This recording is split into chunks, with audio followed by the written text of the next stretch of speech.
Орой мэндэргүй үзэгчтэй та бүгд өнөөдрийн ажил үйлс өөдрөг бүтэмжтэй байсан гэдэгт итгэлтэй байна. 25 дугаар суугт телевизийн дуустдгаараа хилцүүлэг энэ удаагийн дугаараа өргөн барихад бэлэн болж байгаамаа. За тэгэхээр 2026 он хэдий талаасаа гараа явчихлаа. За мэдээж нийслэл хотын иргэд бидний хувьд амьдрал янз бүрл байгаа. За мэдээж өглөө үйлрэлд бол одоо түлшнээс ахуулаад яг одоо бол махны үн ямар байгаа вэ? Олон проблемууд бол биднийг бол зовоосон хിവэр. За тэгвэл 6 дугаар сарын 15 болон 16-ны өдрүүдэд нийслэл хотын төсөв болон хөрөнгө оруулалттай холбоотой асуудлаар сонсголыг зохион байгуулсан. За харамсалтай нь хотын дараагсан Нямбатар бол энэхүү сонсголт өөрийн байцаагүй. За нэг орлогч нь хоригдсон. За нөгөө орлогч нь ирж харагдсан. За хэдийгээр 2 өдрийн хугацаанд за нийслэл хоттой холбоотой төсвийн талаар мэдээллийг авсан, аудитын тайланч гэсэн ил гарсан хүмүүс бол энийг маш их сонирхож байсан. За гэвч харамсалтай нь өнгөрсөн одоо 2 жил гаруй хугацаанд чухам нийслж юу болж өнгөрсөн бэ? Яагаад энэ хулгай зилгийн ингэж их байсан талаар бол хүмүүс одоо толгой шагшиж байгаа юм. Тэгэхээр яг энэ сэдвийн хүрээнд би 5 зочныг бол урьж ирүүлсэн. За энэ зочдын зарим нь бол яг энэ сонсголт суусан. За нөгөө хэсэг нь яг энэ хоттой холбоотой асуудлаар үргэлжил байр суурь илэрхийлж өнөөдрийг хүрсэн учраас яах аргагүй энэ сэдвтэй холбоотой гэж бодсон юм аа.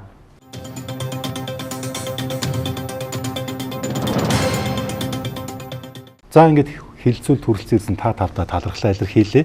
Би орчлоо нийлээ урт хийж гişиг боллоо. Тэгээд хэдийгээр 2 өдрийн хугацаанд сонсвол болсон ч гэсэн одоо хүртэл эффект нь бол дуусаагүй л байна. Энэ 2 жил гаруй хугацаанд нийслэл хотод чухам юу болоод өнгөрсөн юм бэ? Бид тийм баян байсан юм уу? Улс дотор улс, хот дотор хот бий болсныг бол бид нар ингээд үндсэндээ бол харлаа ойлголоо. Тэгэхээр өнөөдөр хилцүүлгийг энэ талаар ярих юм шүү. За өнөөдөр манай хилцүүлийн зочноор Арднаас эдийн даваад орж Монгол банкны мөнгөний бодлогын хорооны гишүүн эдийн засгийн ухааны доктор Базар сүрэнгийн Болор Эрдэнэ Трендс цэгийн үүсгэн байгуулагч нийтлэлч олон улс судлалын магистр Борын Өлзий Бат Монголын барилгачдын нэгдсэн холбооны гүйцэтгэх захирал Тавг сүрэнгийн Ануужин хөгжлийн бодлого төлөвлөлтийн институтын захирал хотын засаглалын менежер Цэгмэдийн Луточр эдийн засагч судлаач 2 өдөр болж өнгөрсөн сонсголыг маш цөөн үгээр эхний ээлжинд ингээд надад хэлж захиурыг хаглаач. Цаашаа хэдүүлээ яг энэ 2 өдөр яригдсан энэ сонсголыг бол задлаа сегментээр нь ярих учраас тайван байж болно. За яг энэ сонсгол дээр суусан хүмүүсээс яриагаа эхлэе тийм ээ. Анууж. Товчхондоо би бол яг энэ сонсголтой холбоотой 16 мега төсөл байгаа. За тэг яг тэр 16 мега төслөөс бол 7 зам тээвэртэй холбоотой төслүүдийг нь ялгаж аваад метро, хөнгөн галт тэрэг, тусгай замын автобус, дүүжин тээвэр, тэгээ тойрог 1 зам, тойрог 2 зам, мөн туулын хордны зам гэсэн 7 төслийг нь бол тусгайлан яг хянаж үзсэн. Тэгээ эдгээрийнхаа тэзүүнүүдтэй бүгдэнтэй танилцсан. Мөн метроны төслийг бол яг дангаар нь өмнөх 2011 оны олон 13 оны JICA-гийн болон сүүсүүгийн гэсэн 2 төрлийн тэзүүтэй бас харьцуулж үзсэн. Тэгээд энэ дээрээс бол нэлээд хэдэн төрлийн асуудал олсон. Гэхдээ эдгээр 7 төсөл нь өөрсдөө долуулаа ер нь бол нийтээр нь аваад үзэхэд бол манай Монголд тэр тусмаа Улаанбаатар хотод бол долуулаа зэрэг хэрэгжүүлэх ямар шаардлагагүй гэсэн ийм дүгнэлт ер нь бол гаргасан байгаа. Хамгийн одоо яалтчгүй хэрэгтэй бөгөөд үр дүн төгжилд үзүүлж болох үйц. Тэгээ дээрэс нь хэрэгжих үйц төсөл нь бол тусгай замын автобус. Бусд нь бол бүр тэр дундаа тойрог 2 зам гэдэг төсөл өөрийнхөө тэзүүн дотроо энийг хэрэгжүүлэх юм бол энэ замын төсөл нь маш өндөр алдагдaltaй гарах юм аа буюу FIRR гэдэг эдийн засгийнхаа одоо иргэн нөхөн төлөлтийн санхүүгийн нөхөн төлөлтийнхаа үзүүлэлтээр хасах 2.6 гэдэг үнэлгээ өөрийнх нь тэзүүн дээр гараад явцсан байгаа. Метроны төсөл дээр мөн адил энэ төслийг бол ямар нэгэн олон улсын байгууллагын зээл тусламж эсвэл төр хувийн хвшлийн одоо ингээд хэлбрээр санхүүжүүлэх боломжгүй. Яагаад тэгэхээр эдийн засгийн хувьд бол маш өндөр алдагдaltaй учраас зөвхөн одоо ингээд шууд өрөөр өр тавих маягаар л явуулна. Гэхдээ ер нь бол эргээд нийгмийн эдийн засгийнх нь үр ашиг нь бол маш бага юм а гэх мэтчлэн өөрөөсдийгөө үгүйсгцэн иймэрхүү тэзүүтэй төслүүд байсан. Тэгэхээр ер нь товчхондоо маш шаардлагагүй олон төслийг явуулсан байлээ л гэж дүгнсэн. За бид азар ардчилсан парламентын төсөлтэй улс. За үндсэн хууль байна. Тэгэхээр сонсгол гэдэг бол иргэдийн мэд хэрхийг нээж өгч байгаа. Хаана иргэдийн дуу хоолой их дугуйн тэнд ардчлал бичдэг. Тэгэхээр сонсголыг бол үгүйсгсэн хийж ил байдаг үр дүнгүй боллоо гэж олон зүйлийг ярьж байгаа. Тэгэхээр тэд бол парламентын засаглалтаа улсад байгаа гэдгийг мэддэггүй маш их вакуумцсан байна. Хитрхийн мөнгө ирэх мэдлийг шүтсэн байна гэдгийг харж байгаа. Тэгэхээр өнөөдрийн сонсголыг хийхгүй байх боломж байсан. Иргэдийн хурлын төлөөлөгч нарын 4-1-ийг санал гаргаад засаглал дээрээ засаг даргийнхаа бүх асуудал дээр хяналт тавиад байх боломж хангалттай байсан. Мөн иргэдийн хурлын онцгой бүрийн эрхийн төсөв батлах. Өөрсдийн баталж байгаа хэрэгжүүлэх төсвийнхөө боловсруулалтын явц болон хян шалгаад энэ дээр анхаарах боломж эдэнд хангалттай 8 жил байсан. Энэ бүх зүйлээ хийж чадаагүй үндсэн дээр иргэд өөр зүйлийг хүссэн. Иргэд мэдхийг л хүссэн. Үндсэн хуулийн 3.1-ээр засгийн бүх эрх мэдэл ард түмэн их сурвалжтай. Ард түмэн энэ хүү эрхээ шууд болон өөрийн төлөөллийн сонгож байгуулсан төлөөллийн байгууллагаар эдэлнэ гэж байгаа. За хэдэн хүмүүсийг сонгосон юм бэ? Сонгуулаар яриад та бүхэн нэгтэй сайхан болгоод өгнө гэсэн. Сонгосон хүмүүс нь гарангуутаа дарганыхаа гормонд ороод бүр өөрийнхөө томилдог, өөрийнхөө ажил хэлгүүлэх томилсон хүнээс ажил аваад вампирсыг сууцхаар чинь хин хяналттай их юм бэ? Тэм учраас иргэд үндсэн хуулийн 3.1 заасан шууд энэ боломжийг ашиглаж хийж байгаа. Парламент руу хандж гин, гишүүд рүү хандж гин, ди парламент захим системээр хандж гин. Энэ бүхний үр дүнд парламент өөрөө хян шалах бүрэн эрхтэй. 19 оны үндсэн хуулийн нэмэлт өөрчлөлт орсноороо улсын их хурл ганц хууль баталдаг байсан бол одоо хуулийн биелэлтэнд хяналт тавьдаг болсон. Тэр энэ нь бол маш сайн зүйлээ. Барилгачдын нэгдсэн холбооны гол зүйлээс бол энэ сэлбэтэй холбоотой асуудал байсан учраас бид анханаас нь оролцсон. Тийм учраас сонсголд оролцсон. Тэгэхээр үндсэн хуулиар Монгол улсын бүх иргэдэд парламент дээр иргэдийн хурал дээр өөрийнхөө мэд хэрхийн төлөө хангуулах бүрэн эрхтэй. Энэ олон оролцогчдоос бас асуугаад байгаа. Зарим одоо хуучин нийслэлийн удирдлага дарга нар албан тушаалтнууд яагаад ирэхгүй байгаа юм бэ гэдэг. Энэ талаар бол тамгын газраас лавсан энэ ерөнхий ялтын сонсголыг албан тушаалтан үр хүлээс албан тушаалтад дуудаж гэж ирэх үүрэгтэй байд юм байна. Тэгэхээр албан тушаалаа өгсөн бол иргэн гэсэн үг. Тусгай ялтын төр орооны сонсгол дээр бол харин бусад холбогдох хуулиараа гэрчээр дуудах хэрэгтэй байдаг учраас тусгай ялтын орон дээр бол гэрчээр дууддаг. Ерөнхий ялтын орон дээр ажил хариуцж байгаа хүмүүс ирж мэдээлэл өгдөг юм хуультай байгаа шүү гэдгийг энэ дашрамд хэлье. Хоёр өдөр нийслэлээс ерөөсөө хууль хэрэгжилт ерөөс хангалттай болчихё гэдгийг нь харагдаж байгаа байхгүй. Хамгийн энгийн асуудал нь бол ерөөсөө төсвийн тухай хуулийг ерөөсөө шууд илтэн гэж зөрчиж явж байгаа. Сангийн сайд хэлсэн шүү дээ. Орон нутгийн төсөв маань төсвийн тухай хуулиар орон нутгийн төсөв алдагдaltaгүй батлах ёстой. Энэ бол 57.2 гэдэг заалт байгаа. Гэтэл 2025 он, 24 онд за 26 он ч гэсэн дандаа алдагдaltaа баталж ирсэн. 1.2-ын, 1.6-гийн. Тэг яагаад ингэж алдагдaltaа баталж ийнэ гэд ингэж сангийн сайд ингэж асуухаар эн чинь ерөөсөө нодлон жилийн хэрэглээгүй мөнгөний үлдэгдэл байгаа. Тэгээд бондоор босгосон мөнгөний үлдэгдэл байгаа. Энийг энэ жил хэрэгжүүлж байгаа гэж юм бэ. Тайлбар хэлээд байгаа байхгүй. Тэгэхээр ерөөсөө ингэж хуулийг дураараа тайлбарладаг. Тэрнийг зөрчихөө ерөөсөө юу ч бодхоо болцсон, санаа зовхгүй болцсон ийм хүмүүс маань нийслэл хотыг удирдах байгаа. Тэгээ тэр байтугай санхүү хөрөнгө оруулалтыг барьж байгаа хүн тийм тайлбар хэлээд явж байгаа нь бол ерөөсөө энэ нийслэл ерөөсөө болохоо байцсан байна гэж харагдаад. Тэгээ ерөөсөө нэг хууль зөрчиж байгаа үйлдэл нь бол ерөөсөө ингээд илт одоо төсөө ерөөсөө төсвийн тухай хууль дээр байгаа шүү дээ. Төсөө хийхээс өмнө олон нийтээр хилцүүлнэ. Тэгээд тэр хэрэгжүүлж байгаа хөрөнгө оруулалтын төслүүд маань бүх бичиг баримт зөвшөөрлүүд авсан байна гэд заалт байгаа төсвийн тухай хууль дээр. Гэтэл тэрнийг юусэн анхаарахаа болцсон байна. Хууль зөрчийг ерөөсөө л энгийн үзэгдэл болцсон байгаа даа. Болор ирдэнэ. За та бүхэндээ өдрийн мэнд хүргэе. За сонсголын тухай би 3 зүйл гэд хэлье. Нэгдүгээрт нь эхлээд энэ сонсгол гэж бид нар хэлээд байгаа энэ парламентын хянан шалгах функц. Энэ бол манай парламентын түүхэнд нэлээд хожуу ер нь хамгийн сүүлд одоо энэ чиглэл дотор нэмэгдсэн нэг ийм одоо эрх хэмжээ байгаа даахгүй. Тэгэхээр энийг бид нар бол хэд хэдэн удаагийн асуудлаар хэрэгжилж үзлээ шүү дээ. Хөгжлийн банкны сонсгол болсон, нүүрсний сонсгол болсон. За өнөөдөр ингээд нийслэлийн төсвийг дөнгөж авч хэлцээд байж гин тэ. Тэгэхээр хүмүүс энийг бид нар ингээд эхэндээ би жишээ нь одоо өдрийн сан дээр байж байгаа, өнөөдөр сан дээр байж байгаа маш эргээр одоо хүлээж авч тэ иргэдийн мэд хэрхийг хангах одоо ийм дэвшил боллоо гэж бодож байсан. Гэтэл одоо ингээд сонсгол дээр очиод би асуусан. Парламент гэдэг юмний чинь үндсэн одоо ажил нь бол эн чинь бодлого боловсруулах штэ. Түүнийг одоо хууль тогтоомж тэ үгээр дамжуулан одоо улс орон даяар хэрэгжүүлэх.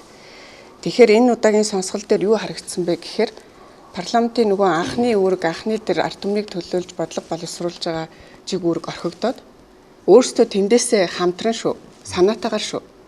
Асар том юм бялуу үйлдвэрлэх нийслэлд тэр бялууга магадгүй хамтран хувааж идэх зорилгоор ингэж төсвийн алдагдлын үдийн хэмжээнд хүртэл хүрэгчээд араас нь үүнийгээ өөрсдөө бага ундуудад за ард түмэн одоо энд юу болчих сонсцгоо гэдэг энэ дунд бол нэг тийм асар том юм гажуудал үүсчлээ гэдгийг бол одоо очиж хэлсэн. Одоо бодлогын хариуцлага асуусан. Хоёрдугаарт Монгол Улсын төсвийн нэг хяналт гэдэг нэг дутуу хагас болгоч механизмыг бид нар 9 удаагийн улсын хурлын сонгуул хийж одоо ингээд хичнээн олон мянган одоо дарга тижиж нэг юм хууль бичүүлсэн механизм байна.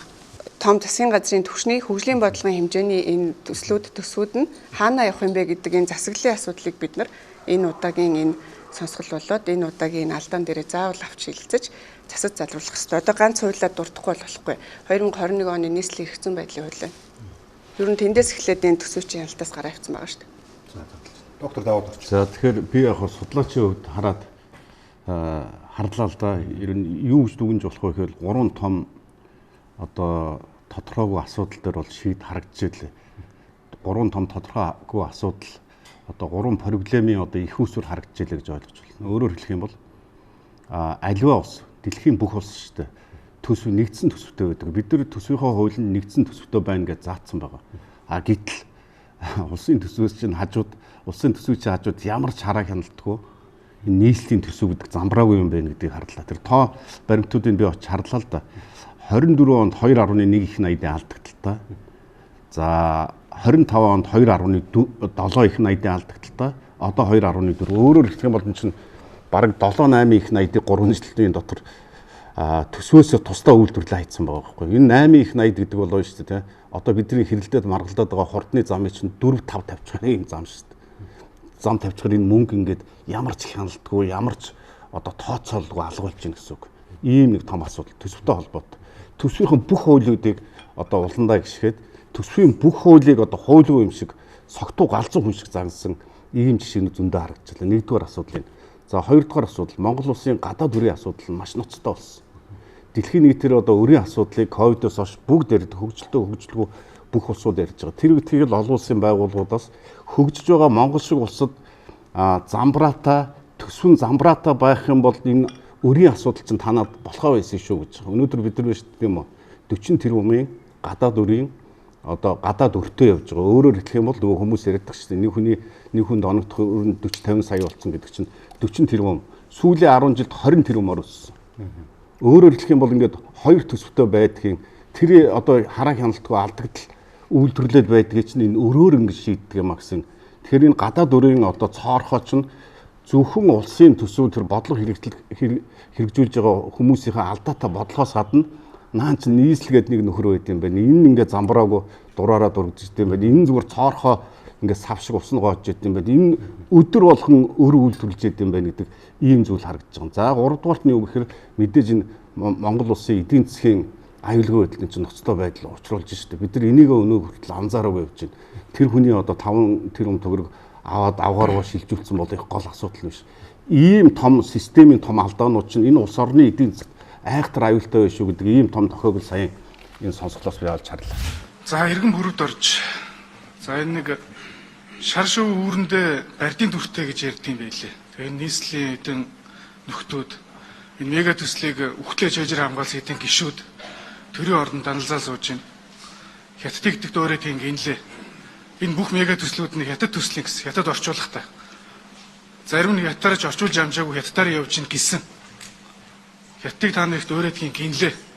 Манай хуулийн байгууллага яг одоо энэ төрийн ордонд орж ирээд та нарыг баримтлаад аваад гараа явдаг болоосоо даанч тэгж чадахгүй байна л да. Энд өглөөнөөс хойш энд авилгын засаг газар гэж бичсэн цаас байна. Энэний ард хинч ирсэнгүй. Би ер нь хуулийн байгууллагын авилгын засаг газарт энэ ихтгэл алдраад байгаа иргэн хүнийхээ хувьд. За нийслэл гэж нэг ийм картел мап байгуулсан юм шиг нөхдүүд байна. Та нар одоо бүгдээ сонслоо.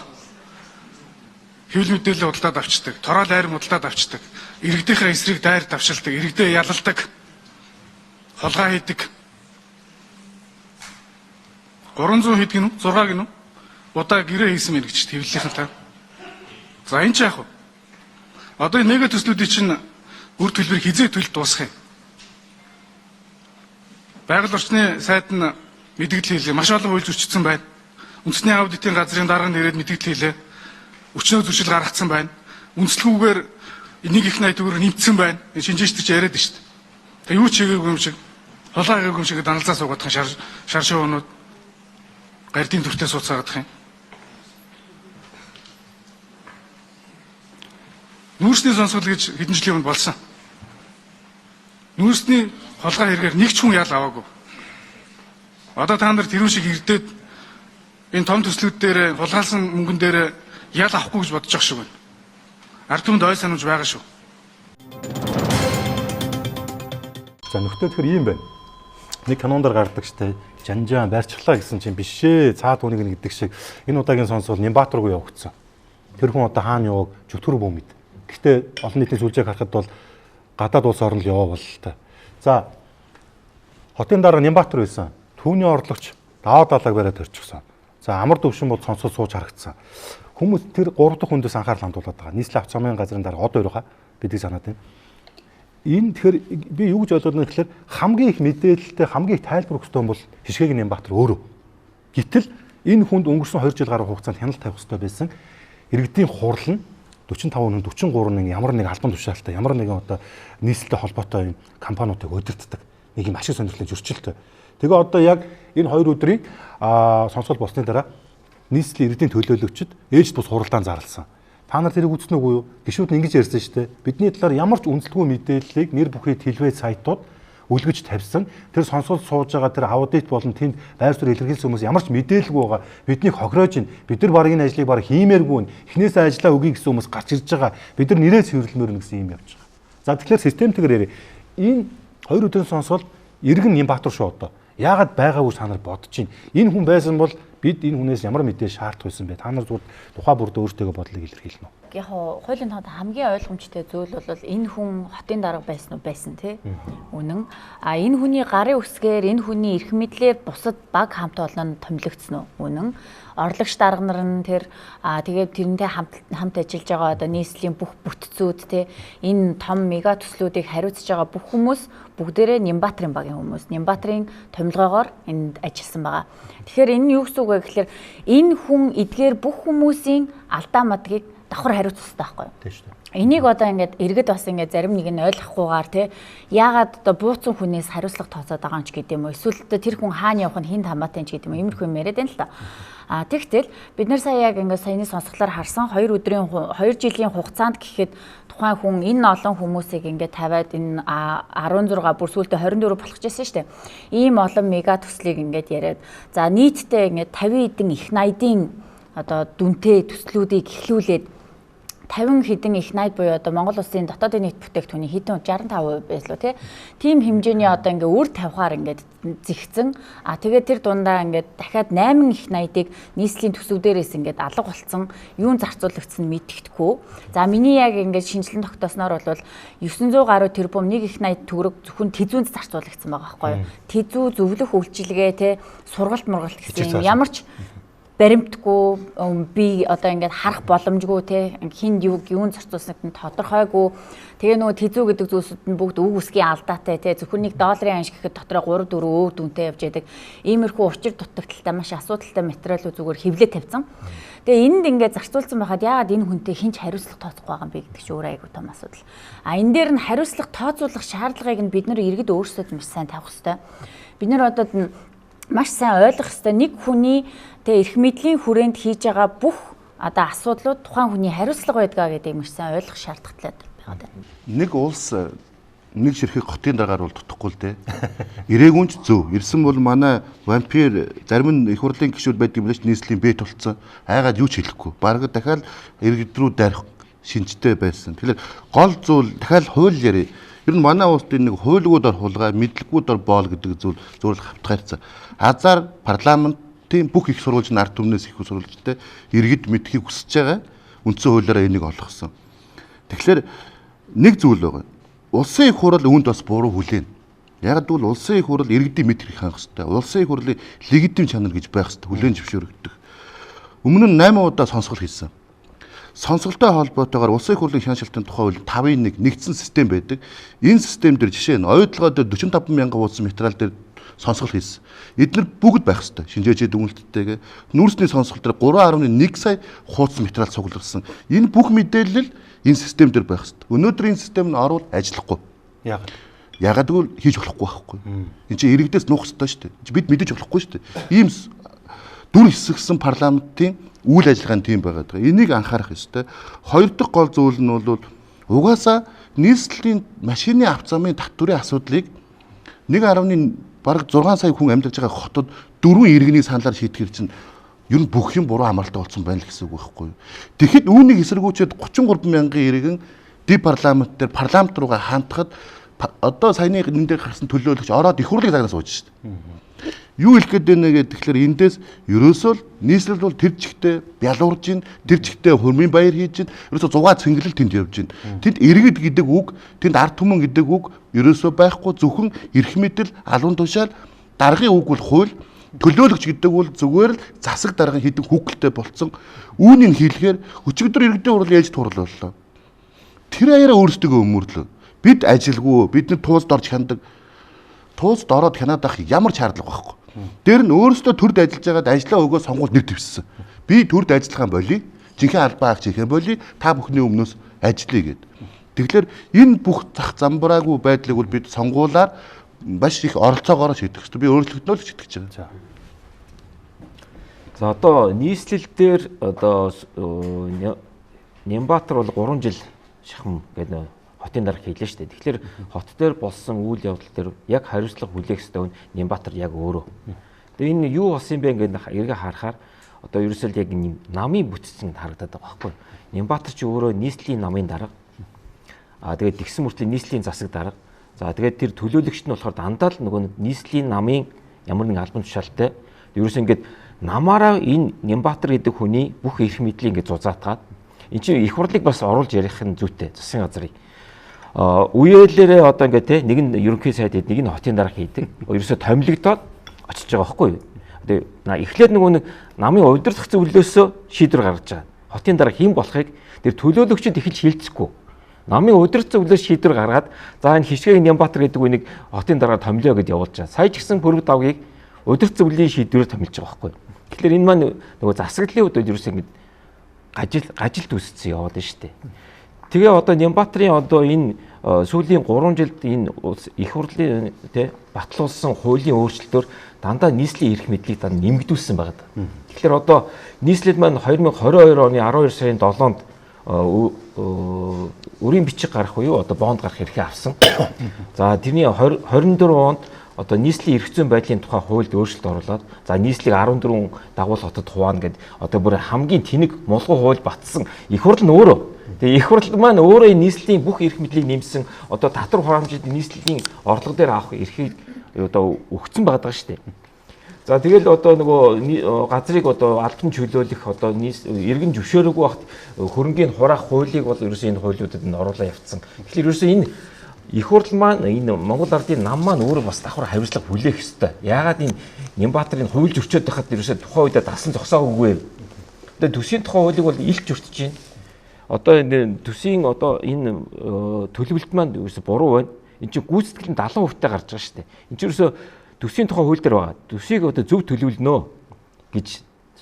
Гэтэл тэрний үүргээ биелүүлэх байгаа 3 жил хариуцлага хүлээл гэж чадсангүй шүү дээ. Мега төсөл гэдэг нэрийн цаана мега төслийг гой сонсогч иж магадгүй. Том төсөл хэрэгжүүлдэг гой модны сонсогч иж магадгүй. Тэгэхдээ энэ бол шалах ёстой байлаа шүү. Энэ зарим төслүүдийг. Тэгжиж явахгүй бол энэ уу цаашаа хүнд юм бил. Тийм учраас би асуудал дээр хуулийн хэлтийн байгуулагч төр засгийн газар төр шалгаад асуудлыг мухарлж иж урагшлж явна. Тэрээс биш учрлыг мега төслийг том төслүүдийг та нар зогсоогоод байна. Энэ их гоё төсөл шүү гэж худлаа тэгж сошиалор сэвэд нэмэргүй. Би ер нь асуудлыг шинжлэх ухаанчаар ингэж прагматикаар харж ирсэн.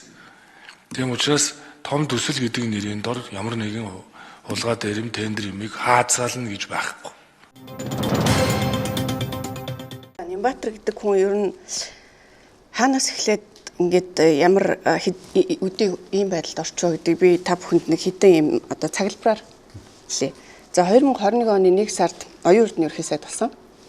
За энэ 2021 онд бол нийслэлийн одоо тэр эрх зүйн байдлын тухай хууль гэдэг хуулиар одоо өнөөдөр бид нар энэ ярилцаад байгаа төсвийн завхарлын суурь бол тавигдсан. Яасан бэ гэхээр нийслэлийн орлого нь болохоор зэрэг төсвийн нэгдсэн зохицуул дотор үлдээд улсын төсвийн зардал нь энэ хяналтаас гарсан байхгүй да энэ хуулиарч. Нэмээд бонд одоо гаргах өөрөө биедээ одоо өөр үйлдвэрлэх юм хэрэгтэй болсон. За ингээд 2023 оны 10 сард Нямбатар засаг дарга болсон нийслэлийн. Ингээ яасан. Эндээс эхлээд юм их сонирн болно. 2024 оны 12 сард Амар Баясгалан спикер байхад Харбины гэрээ гэж одоо бид нар ярьж байгаа тэр гэрээ одоо бүгд намтрахтай тард тустай хийсэн энэ гэрээний энэ одоо төсөл тогтоол нь улс их хурлаар орж батлагдсан.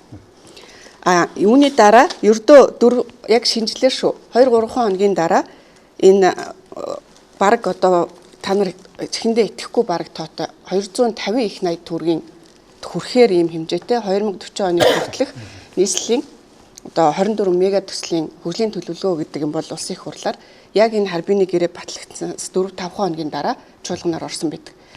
За ингэж жагаад 2025 оны 6 сард оюун эрдэнэ өөрөө огцорсон.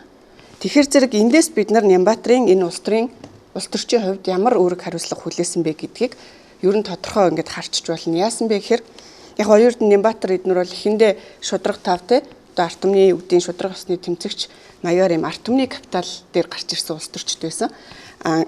Энэ тэгэхээр юу гэсэн үг вэ гэхээр одоо суур бизнесгүй улс төрийн одоо тийм ийм мөнгөний улс төрөөс илүү өгтөө бол одоо илүү шудраг усны капитал дээр явж исэн ийм залуучууд байсан. Ингээд замын дундаас ковидоос хойш бол яасан бэ гэхээр илүү ийм улс төрөөс ямар нэг ийм мөнгөтэй капитал ашиг хонжоо босгож түүгээрээ ингэж ирэх мэдлээд хилдэг маягийн ийм зам руу орсон. Тэгэхээр Нямбатар чинь өрхий асар хүнд үүрэг хүлээсэн. Яг тэгвэл бүхэл бүтэн ийм том одоо нэг ерхий сайд буугаа авцсан. Ганцаараа энэ том одоо мөнгөний санхүү, энэ том улс төрийн төрөвчийг нийслэлээр хариуцах үүрэг хүлээсэн. За энээсээ болоод яасан бэ гэхээр нөхөр бол ер нь ингээ харж яхад энэ үүрэг бол агцсан. Агцсан гэдэг нь одоо юунаас харагдаж байна вэ гэхээр нийслэлийнхаа төсвийг бол бүр өөрийнхөө хяналтаас алдсан. Тэр баг өөрөө тэрүүгээр юу болж исэн ямар ч баримжаа би байхгүйсэн гэж бодож байна. Яг тэгэхээр мэрэгжлэнч биш, потенциал нь ч хүрэхгүй. Хоёрт бол олон нийтэд ингэж харилцах тэр одоо засаглал дээрээ торгоох замаар маш их тийм одоо лайвын те одоо лайвчин мэртэй байлаа шүү дээ. Тэрийг харж яхад бол ер нь бүр ингээд илтэд ийм одоо нэг ийм жокер ийм дүр авах маягтай илтэд ийм жүжиглэлтийн улс төр хийх маягтай явжгаад сүүлдээ одоо энэ улс төр түлээсэн үүрэг за тэгээд энэ дотор нь явж байгаа процесс эрх мэдэлд өөрөө согтуурах тийм үү. За энэ бүх юм нийлээд ер нь бол галзуурсан маягтай болж ирсэн шүү дээ. Сүүл рүүгээ одоо нөгөө иргэд рүү дайри маригээ те жагсаал зохион байгуулалаа тий. Харин тий. Тэгэхээр зэрэг уг хүний энэ улс төр түлээсэн үүрэг нь те энэ 2021 оноос эхлээд явсан энэ процесс нь гарцаагүй ийм зам руу бол ерөнхийдөө ингээд түлхчихсэн. Тэгэхээр ганцаараа ингээд сонгоод ганцаараа энийг найруулад бас явсан хүн биш байгаа байхгүй юу? Энэс одоо бацаана гэсэн шүү дээ. Самж нь удаа. Тийм тэгээ одоо 24 оны 12 сарын ялангуяа Харбины гэрээнээс хойш нийслэлийн асар том төсөвтэй хятадтай энэ төсөл хөтөлбөрүүд орж ирсэн гэдгийг бид нар бас яг аюулгүй байдлын үүднээс эдийн засаг болоод ер нь бол ингээд гадаад бодлогын биедаасан байдлын үүднээс энийг бас авч үзэх хэрэгтэй болов. Тэгэхээр асуудал ер нь маш хүнд байгаа болохоор би хэлийн чандад явж байгаа гэж бодож байна. Тэгэхээр юу анх оюун эрдэнэ 16 мега төслгээд сүрдгэж явах би шүүмжилж ирсэн л та. Нэг дор ийм мега төсөл хөгжүүлдэг дэлхийд нэг ч улс байхгүй ийм олноор нь. Хоёрдугаарт манай улс шүү дээ тийм үү. Ийм олон зэрэг мега төсөл одоо хэрэгжүүлэх тийм эдийн засаг санхүүгийн болцоо нөөц байхгүй гэж ингэж маш анх гарч ирж байгсан шүүмжилс удалгүй нийслэлээр 24 мега төслгээд яг хөтэ нэг 16 дээр яг илүү харагдах хэрэгтэй шүү дээ. Энэ зүгээр ийм хөдөөний нэг 2 хүүхэд орж ирээд улс орны эдийн засгаар тоглоод ичж байгаа. За нийслэлээс бид нар биш те 330 сумдаар очиж сумын засаг дарга болъё гэд ингээд өрсөлдөхий бол биднийг амбартад хөөгөө болно. Чи манай сумыг юу мэддэг ингээд. Гэтэл манай нийслэлийнхний хариуцлагагүй байгаа байдал энэ дээр харагдана. Бид нар сонголтоо зөв хийх хэрэгтэй байхгүй юу? Манай иргэдээс бас маш их юм болж штэ. Зүгээр хөдөөний сумын 2 ах トゥ 2 орж ирэл тэгэл нийслэл битгийг улс орныг сүрүүлж хаяад одоо өчнөө өөрийн асуудал бий болно. Өчнөө өөр төлбөрийн асуудлыг Монгол улсын ирээдүйд төлнө. одоо үнэхээр нөгөө хэлэхэд бол бид нар одоо их хурлаа шүүмжиллээ. Энэ бүтэхгүй одоо боловсрол мэдлэхгүй улсуудаа шүүмжилж байна. Дээр нь одоо энэ би юу хэлэх гээд байна гэхээр иргэдээ жоохон хариуцлагатай байгаа чи сонголтоо зөв хийгээч юм уншаач хараач ямар хүн хаанаас гараад ирж байна гэдгийг сайн харж сонголтоо хиймээр байгаа нэгдүгээр. За хоёрдугаар юу гэхээр энэ дөрөв дахь засаглал гэж ярьдаг энэ хэвлийнхэн одоо арай хэтэрч шүү дээ. Энэ нийслэлээр саяхан гараад ирлээ шүү дээ. Хичнээн олон сая төгрөгөөр нь ингээд хаалтын гэрээ юм байлгүй да баахан гэрээ хийсэн мөнгө өгсөн гэдэг. 1.4 зүгээр ил гарч байгаа тэр шүү дээ. Далдуур хідэн төгрөг явж байгаа нь мэддэггүй. Сая сонсгол явуулж байгаа энэ нөгөө нэг мундаг шүүмжилдэг мундаг их оронч сайтууд хаа байна? Бүгдөө байхгүй байгаа үстэй. Гэх мэтлэнгээр бид нар ингээд бүр нийгмээрээ ялзарсан хэвлэл мэдээлэлтэйгээ ялзарсан. Манайх дуграад л байна шүү дээ. Ийм л байгаа. Одоо яах вэ? Одоо танахыг хасчих. Тэгэхээр хамгийн гол нь ийм учраас би танаа нэвтрүүлэлт хийгээд байгаа. Энэ үг хэлэх бид нар ингээд ийм том авилгалын том соёлыг бүгдөө ингээд өртсөн. Сонгуул өгөхдөө бид нар 100 цаас аваад ямар чулгаач хамаа байхгүй сонгочдөг ийм нийгэмтэй болчихлоо ш. Тэгээд одоо ингээд нэгсэн одоо хашгирын хүчээр ингээд сууж ийн гэдэг бол харамсалтай л байна. Одоо нөгөө том бондын иргэн төлөвлөлт жишээн дээр сэлб 20 минут төвийн иргэн төлөвлөлт 2027 оны 7 дугаар сар. Буюу жилийн дараа. Жилийн дараа 500 сая доллар хаанаас байхгүй ш. Яг одоо айгүй бол нөгөө зээлээр нөхөд сонгодог тиймэрхүү юм болох байлгүй. Гэтэ хэлэх гээд байгаа юм иймэрхүү шийдлүүд чи эрсдэл дагуулна. Тэр эрсдлийн баталгаа нь засгийн газар тэгээд тэр засгийн газрын төсвийг улсын хурл баталдаг. Улсын хурл бол хүмүүсийн төлөөл та бид нар бүгдээрээ татвараараа тэрийг төлөх болно. Тийм болохоор хяналтаа цаг хугацаанд тавихгүй бол болохгүй. Бид нар энэ асуудлыг хотын дараагаас Нямбатраас тодруулсан. Тэгсэн чинь юу алдагдал бид нар бараг л над мөнгөийг чинь банкнд хадгалуулаад хүүгээр нь бүр илүү орлого олоод энээс нь 1.2 сая доллар ингээд дансанд байгаад байна. Битгий мушгаатай илгээл уулаад байна. Энэ яг нэг агуулгын хандлагын ялгаа байгаа юм. За Улаанбаатар гэдэг нэг юм том корпорац шиг дизайн зурчжээ. Тэнгүүтээ нөгөөх маань ингээ бонд тусгаад бонд арилжааны банкнд тавиад тэндээсээ хүүгийн орлого олоод ашигтай ажиллаа тий. Тэр үүрээ ингээд нийтийн сайн сайхны төлөө зарцуулна. Эсвэл одоо Улаанбаатар хотын өмчөд компани тийм ээ тэр одоо өмнө говь хаа бид мэдэхгүй тэр Говьалтай аймагт нар сарны усан цахилгаан станц барина. Тэгээд эндээсээ ингээд мөнгө олоод ингээд хотоо хөгжүүлнэ гэдэг юм ингээд тэгснэ хүнс хоол үйлдвэрлэдэг компаниуд байна. Тийм компаниуд үүсгэсэн байна. Тэгээд хоол үйлдвэрлэдэг компаниуд нь тэр одоо нөгөө хувийн хэмжээний цэцэрлэг сургуульд хоол нийлүүлж байгаа хүмүүсийн ажлыг булааж аваад байгаа юм шиг. Тэгэхээр өөрөөр хэлбэл ийм магадгүй их тийм гоё зорилгоор юм одоо бүүм мэд. Эсвэл бол мөнгө угаах гэж схем зураад байгаа юм. Тэрийг бас сонслоор бид сонсох хэрэгтэй. Манайха дараагийн том сэдв. Энэ сонсгол дээр шинжээч нэг юм хэлсэн. Нийслэлийн иргэдийн төлөөлөлтийн хурлын 45 гишүүний 43 нь төрийн өмчөд ямар нэгэн компани тууцд одоо дарга гишүүнээр нь ажилладаг. Сар улирлаар цалин авдаг гэдэг нь бүр ингээд тоо баримтанд гаргаж ирсэн. За тэгээд би таваас асуух гээд байна л та. Одоо ингээд би бүгднгийнх нь ингээд яг хоёр орлогчоос нь ахуулаа те. Бүр ингээд 45 гишүүн ямар компаниудын би бүгдийг ингээд энэ бэлдсэн байгаа. Та дэг ярьж хат би ингээд явуулж л бай. Одоо нуугаач яг одоо нэгэн дийл болсон. Шинжээч өөр гаргасан шүү. Би гаргаж ирээгүй нэг чинь. Одоо дараа нөгөө нэг энэ гаргасан сайт майтыг нь бас шүүх цагдаад өгч хийдэ зовлонтой л. Эдгээр би асуу энэ Нямбатар болон түүний орлогч түүний багийнх нь хяналт тавих ёстой 45 турж өгөх гээд идэм яагаад ингээд энэ төрийн өмчт компани тууцд ороод ингээд дарга гишүүнийгээд цалин аваад байдгийг би юу ч ойлгохгүй та надад нэг жоохон тайлбарлаад өгөөч.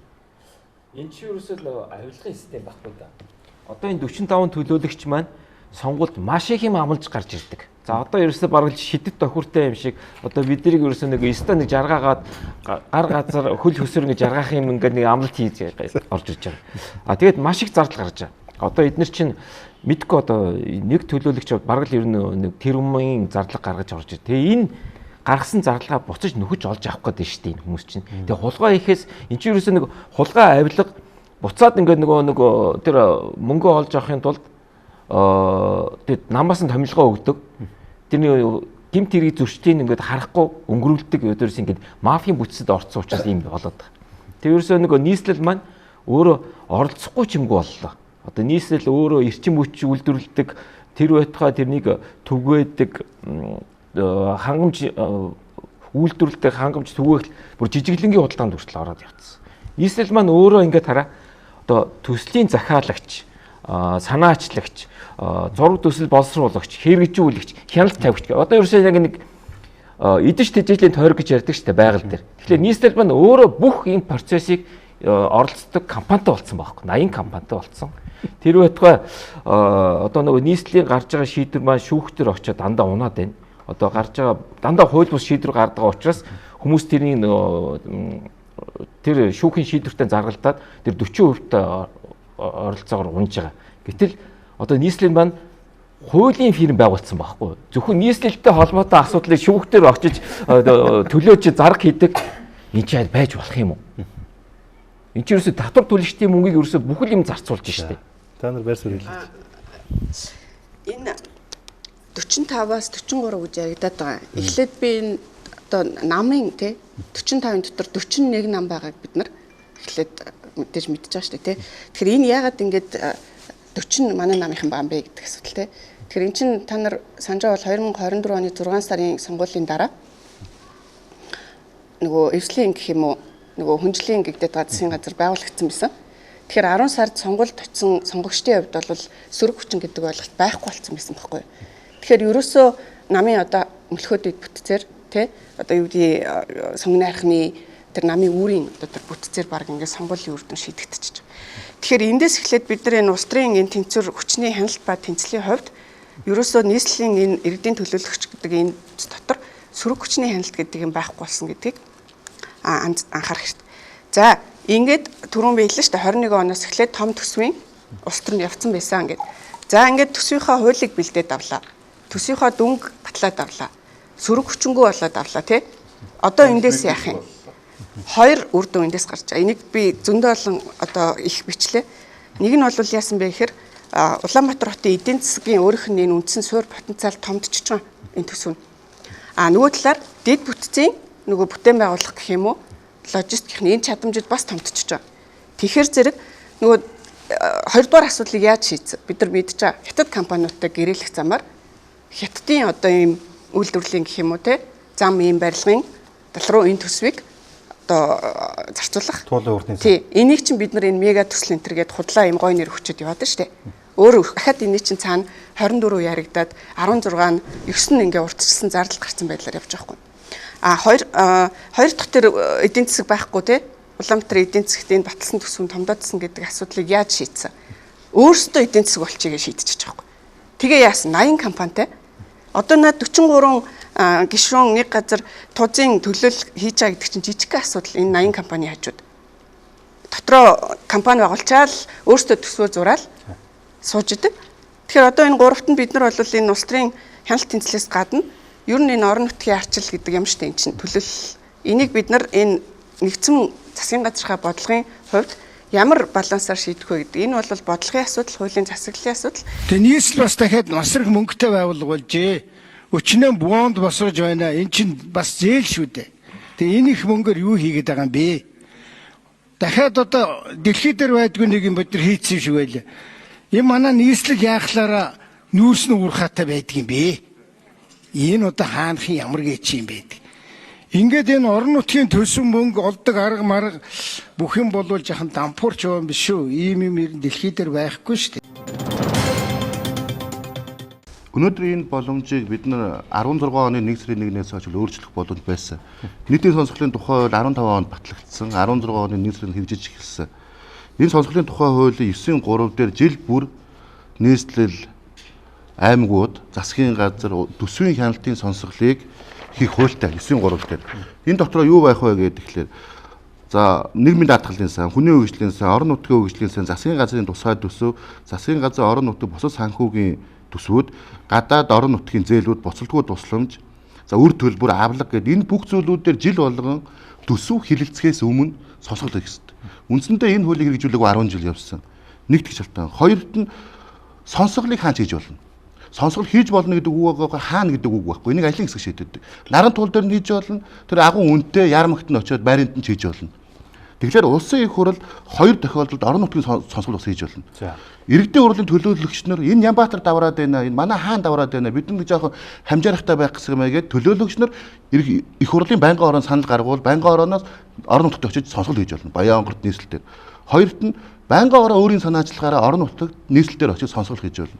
Ерөөсө ганцхан зүйл хэлэхэд энэ хууль хэрэглэх Хууль биелэлт гэдэг бол манай Монголд бол ерөөсөй байхгүй болсон. Хуульгүй байна гэдэг чинь дураараа авилахыг нэр хэлж байгаа. Тэгэхээр саяны дээр яг асуухад маш олон аж ахуй нэгжүүдийн боломжийг давхар дээлтэй төлөөлөгч нь үгүй хийж байгаа. Одоо нийслэл дээр маш олон ажил хийсэн бизнес эрхлэгчид санхүүжилтээ авч чадахгүй гаццсан.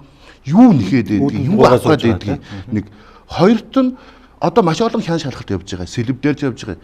Шалгалтаа туссан шалгалт авилгачтай.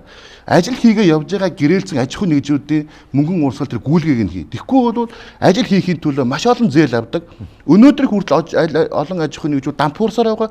Үлдсэн хэдэн нэг нь одоо энэ улс төрийн өмнө дээрээ бас дуусах хэмжээнд орсон. Тэгэхээр энэ нэвтрүүлгээр дамжуулаад энэ аж ахуй нэгжүүдийн хийсэн ажлын гүйцэтгэл санхүүгийн шийдээ бити аж ахуй нэгжүүдэд энэ дарамтаа бий болгоо. Тэгээд нэмээд хэлэхэд төлөөлөгч нар одоо энэ сэлб рүү орсон. Хулгай хийж байгаа. Сэлб өөрөө 1.5 сая долларын бондоор босгосон. Нийслэл хотынхны татварыг барьцаалж. Үүн дээрээ үндсэндээ анханасаа 370 тэрбум төгрөг хамгийн бага нь дээдлэн 650 тэрбум төгрөгний зөвхөн гаттуудад юм уу гадны компаниуд өгөх гэжсэн дээр барилгачдын холбоо жагсаал цуглаа өнгөрсөн жил ордны гадаа 17 хоног нийтдээ 54 хоног хийж ядаж Монгол компаниуд оруулсан. Өнөөдөр сэлбээр 4 Монгол компани 3 гадны аж ахуй нэгжүүд нийтдээ 117 блок байшинг 2000 гаруй ажилчид ажиллаж байна. 70% нь одоо Монгол ажилчид байна. Хэлэх гээд ганцхан санаа нь үүн рүү нийслэлийн төлөөлөгч нарын шахаа орцсон. Маш их орсон. Нэмдэг нь нийслэлийн төлөөлөгч нь өөрөөсөө тусдаа одоо барилгын төрийн өмчт компанитай болсон. Улаанбаатар орон сууцны корпорац гээд дахин төлөлтөнд дээр нийслэлийн төлөв даргалаа явж байна. Дахин төлөлтийн үн авилгал нь 1.5 тэрбум рүү хүрсэн. Задгаа базар дээр зарагдж шүү дээ. Энэ бүх зүйлийг л сонсгол дээр барилгын холбооны аж ахуйн төлөөлж байгаа хувьд энэ бүтцийг багсаг энэ төлөөлөгч нарт тийм давуу эрх өгөх юм бол шахааг нь болов гэдэг зүйлийг хэлээд байгаа. Тоо хэмжээ, иргэдийн хурлын төлөөлөгч нарын авсан урамшуул гэдэг зүйлийг хараад амар шоконд орсон хүмүүний нэг нь. Тэгэхээр ийм байдаг гэж би ерөөсөө мэдээгүй. Ер нь бол нийслэлээр угаасаа 20 онд ажиллаж исэн, 2021 онд ажиллаж исэн. Гэхдээ миний мэдхийн одоо иргэдийн хурлын төлөөлөгч нар бол яг иргэдийг төлөөлөх хамгийн одоо доод нэгжийн хүмүүс буцаагаад тэр иргэдийн төлөөлөлтөйгөө хамгийн ойр байдаг учраас буцаад хамгийн сайн хяналт тавих хэрэгтэй энэ нэгжин гэж хардаг. Тэгтэл ийм айхтар нөгөө нэг мөнгөний гэх юм уу те эрх мэдлийн одоо ийм эрх чөлөөнд яаж хүрсэн бэ гэдэг нь өөрөө нэгдүгээрт амар том асуудал болоод үлдсэн. Хоёрдугаарт яг энэ гарсан асуудлыг бид нэр дахиад хуулиараа ингээд шийдэж өгөх боломжтой харагдаад байгаа. Ямар ч тохиолдолд угаасаа дотор нь ороод хин нэгэнд хяналт тавина гэсэн юм байхгүй ч тийм. Тэгэхээр одоо өчигдрийн тэр хурлаар ярьж гин гэж иргэдийн хурлын төлөөлөгч нар нь өөрсдөө болохоор эдгээр энэний төслийн болон нэгжийн байгууллагууд дээр орчоод дотор нь узан болж ороод өөрөөсөө дотроос нь цалинжаад урамшуул авснаа бид нар энэ хяналт тавьж байгаа гэж ярих шиг утгагүй юм байхгүй. Тийм учраас энэ бол дараагийн шатандаа нийслэл яг энэ хуулиараа эдгээр иргэдийн хурлын төлөөлөгч нарыг нийслэлийн хамааралтай тий төрийн хамааралтай байгууллагуудад ажиллахгүй байх талаас нь бол хуульчилж өгөх боломжтой байхгүй. Тэд нар ажиллаа хийж болно шүү дээ. Өөр зөндөө хувийн байгууллагатай угаасаа би бол яг тэгж боддог гэсэн байхгүй. Иргэдийн хурлын төлөөлөгч гэдэг хүн өөрөө ажиллаа хийгээд явж байхдаа өөрийнхөө компани юм уу бизнесийг эрхлээ явж байхдаа хажуугаар нь хотынхоо төлөө те ингээд иргэдийнхаа төлөө ч юм уу өөрийнхөө амьдарч байгаа нийгэмдээ хийх ёстой зүйлээ хийхийн тулд бас ингээд орж болдог, хяналт тавьдаг нэгж юм байна гэж боддог байсан.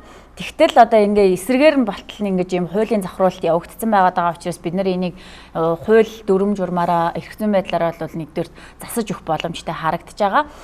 Хоёрдугаар энэ дээр даан ганц нөгөө эднэрийн урамшууллаас гадна яригмаар санагдсан зүйл нь юу вэ гэхлээр энэ том төслүүдийг эдгээр хүмүүс одоо ингээд батлаа явуулцдаг.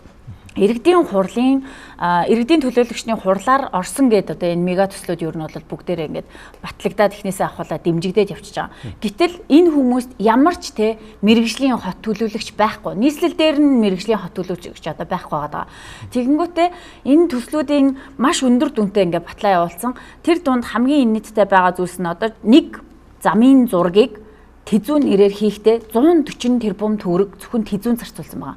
Тэр тэзүүг нь уншихаар Улаанбаатар хот бол хүүтэн те хасах 35 градусаас нэмэх 35 градус хүрдэг гэдэг бичиг баримтыг Хятадын компаниг авчираад нэгийг нь 140 тэрбумаар, нэгийг нь 180 тэрбумаар те нэгийг нь дахиад ингээ 300 эдэн тэрбумаар гэдэг ингээ зөвхөн замын зураг хийлгэсэн.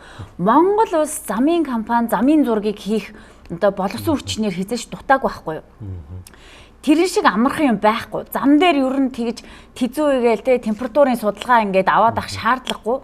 Зүгээр шууд замынхаа инженер геологийн зургийг хийх газар 140 тэрбумаараа замаа тавьж явах газар байгаа байхгүй те. Тэгэнгүүт энэ хүмүүс ийм зүйлсүүдийг ингээд батлаад ингээд яваад ийн гэдэг чинь ямар том ийм хяналтгүйгээр мэрэгжлийн бус хүмүүс энд ингээд ажиллаад цуглаад бие биендээ ингээд төсөл юу батлаад өгөөд идэг болсон юм бэ? Ямар амар болсон юм бэ? Энийг яаж засах юм бэ гэдэг л асуудал үлдчихэж байгаа гэж байна. Тэр бол аимшигтай тоо байлаа шүү. Танаас бонус асууж байгаа.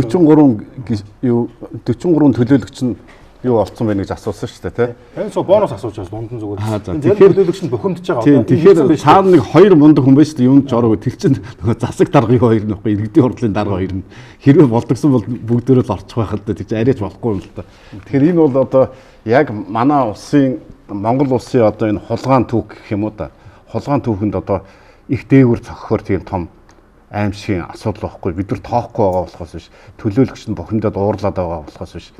Энэ жидүүгийн хулгайг нэг тэр өмнөийг тарааж өгөөд нэг хүн нэмэгдэнгүүт нь 950 сая штэ. Нэг хүн нэмэгдэхгүй тэгэнгүүт нь нөгөө за байж байгаараа гэдэг нөгөө хуваахж байгаа мөнгөө нэг 50 сая хуваасан ийм онигоо явж байсан. Яг тэр үнэтэй ижилхэн. Зарим нь 5, 4, 3 энэ чинь бас нэг хүнд ичгэн үүр гэж байна. За одоо болидо арай их юм шүү гэж хэлж болно доо. Ерөөсөө тийм байхгүй. Өөрөөр хэлэх юм бол энэ Монголын төрд одоо бүлгээрэн бөөнөрөө хулгай дээрэм ичих нүүргүүгээр хийжсэн одоо үйлдэлүүдийн одоо хоёр дахь үйлдэл гэж би ингэж тодорхойлоод байна. Тэгэхээр одоо ууралж ингэж шүү дээ. Бид нар бид нар болох хэрэгтэй шүү дээ. Одоо ийм ичмэр юм гараад ирсэн нийгэмд ижилхэн болсон төлөөлөгч тэзүүчин болсон байна шүү дээ бүгдөө тий. Дгүй шүү дээ. Сайн дураараа ажиллаж байгаа. Яагаад эдгээр чинь төлөөлөгч компани тууст орж болдгүй. Эдгээр биш л тий. Болиё гэж байгаа. Тэр нийслэлийн проблем асуудлыг ярьж нийслэлийн сая 500 мянган хүнээс сонгогдсон хүмүүс шүү дээ. Гэтэл нийслэлийн нэг ч асуудал шийдэгдээгүй шүү эдгээр ярьж байсан юм. Харин өөрсдийнх нь одоо санхүүгийн асуудлыг ингээд шийдэгдсэн байна шүү дээ. Өөрийнхөө чаддаг аргаар. Өөрөөр хэлэх юм бол иргэдэд гарч амлаж байгаа амлалтаас нэг нь биелэгдээгүй харин өөрсдийнх нь санхүүгийн асуудал нь шийдэгдсэн байна гэж ингэж ойлгож байна. Үгүй эн чинь түүгээрээ л явж исэн шүү дээ юм. Түүгээрээ эн чинь болохоо байчаад энд авчирж ярьж гэн гэж би ойлгоод байгаа шүү дээ. За ингээд яагаад вэ гэд ингээд харахаар аргагүй. Нөгөө хяналт тавьж явах үүрэг функцтэй иргэдийн төлөөлөгчд нь өөрснөө ингээд цалингүй учраас янз бүрийн тузын гишүүн болцсон ингээд аж ахуйтай хутгалцсан болохоор яаж хяналт тавьж чадах юм. Тэг хяналтгүй болцсон байсан шүү. Ямар ч би одоо төлөөлөгчдөө ерөөсө буруутгаагүй байгаа эрх зүйн орчиндөө л ажиллаж байгаа нь тэр. Тэгэхээр тэрийг бол буруутгаж байгаадаа биш. Энэ ийм одоо нөхцөл үүсээд тэг бүр балраад юм чинь нэг доод сэтрээд савнаасаа халихаар юу болдог вүлээ тийм байдал үүссэн шүү дээ. Ван тулс бас болцсон байна гэд улсын хурлын гишүү зөндөө хэлсэн. Тэг бүр аргаа бараад энд ирж одоо би бинтайгаа юм хумаа асуулцж чинь гэж бодоод байгаа шүү дээ. Тэг энэ тийм зүв зүйтэй сайн сайхан юм байлгүй яг мэдээж энэ зөндөө л ажил хийж гэн энэ нийслээ бас нэг үүдэн татчихгаал өглөө өдөш оройгүйл явцгаа ажил байгаа тэрийг ойлгож байна. Гэхдээ маш их асуудал байна шүү дээ. Маш их. Нэг жилд 5 удаа тоттол хийн гэдэг чинь бас яг юу гэсэн үг вэ? Одоо би танаас айгүй чухал юм асууж байгаа шүү. Хинээс нь ч ихлэ хариулж болно. За тэгэхээр энэ 3 жилийн хугацаанд Нямбатарын багийнхан бонд гаргасан. Маш хэмжээний энэ одоо торгуул төлбөр хураамжийн үнийг нэмэгдүүлсэн. Хотын төсөвд үндсэндээ торгуулаар л одоо авч явж штэ. За тэгээд туул гоолын хурдны зам дээр ихний ээлжинд 500 тэрбум төгрөг хилжүүлсэн. Энэ ил болсон баримт болохоос бидний мэдгүй өөр юм байхыг үгүйсэхгүй. Одоо тэр аудит болон хууль нэлтийн байгууллага гаргаад ирэх. Одоо данаа харда бондынхаа ингээд 2.9 их 80-ыг нь одоо ингээд ашиглаагүй байгаа гэж. Тэгэхээр энэ хулгай луурыг илрүүлэхээс гадна хот өөрөө өртөө юм биш үү? Нямбатарын ажлаа хөгжих та хэлж ирсэн. Ерөнхийдөө тийм үү Бацаана би бараг 2.1 хэдийн их 80 төгрөгүүлээ. Нийслэл одоо дансанд нь хийсэн шүү гэдээ одоо ингээ хэлээ явж ирсэн те. Гэтэл одоо ингээд яг нөхцөлөдлийг харахад бол нөгөө биднээс цуглуулсан мөнгө ч юм байгаа юм. Хот ч өөрөө нь алдагдaltaй яваад байгаа юм шүү. Тэгээ одоо яг зүр нөхцөл байдал ингээ харахад би одоо хотыг ашигтай байж энэ хот ч өөрөө цаашаа одоо өнгө жавхаа нэмэгдэх байлгүй. Гэтэл одоо энэ чинь дансанд нь ер нь мөнгө байгаа юм уу? Би танаас асуух гээд байгаа нь энэ хотын өөр энэ чинь асуудал чинь ямар түвшинд очсон байгаа. Сонсгол суусан болын хотоо та нар ингээ үг хэлдэг хүмүүс надад нэг мэдээлэл өгөөч. Тэгэхээр хот бол угаасаа хулгаан замаар орсон. Ер нь Нямбатрын хотын мөнгө гэж байхгүй шүү дээ. Татвар төлөгчдийн аж ахуйн нэгж иргэдийн мөнгө л гэж байгаа. Тэгэхээр бондтой холбоотой 1.1 их найд. Ер нь их найд төгрөг гэдэг бол хотынх нь мөнгө гэж болсон. Өнгөрсөн жил 2025 оны 4 сарын 25-наас анх удаа Улаанбаатар хот 500 сая долларын бонд босгосон. Үүнийгээрээ шууд 9 давхар болон 12 давхар зүгээр л хороол барьсан. Сэлб 20 минутын хот гээд. За үүнийгээ хийхдээ 500 сая долларч 1.7 тэрбум болж байгаа. 4 багц болгоод тий нэг их найд 1.7 их найд. Үүнийгээ 4 багц болгоод ерөөсө 4 хүн хөндлөх гэж байсан. За эхний 2 дээр нь бол үнэхээр хүчээр явцсан. Сүүлийн 3 дүүгээр багц дээр нь бид нар түрүү хэллээ. Жагсаал цуглаа хийж 5 багц болгосон.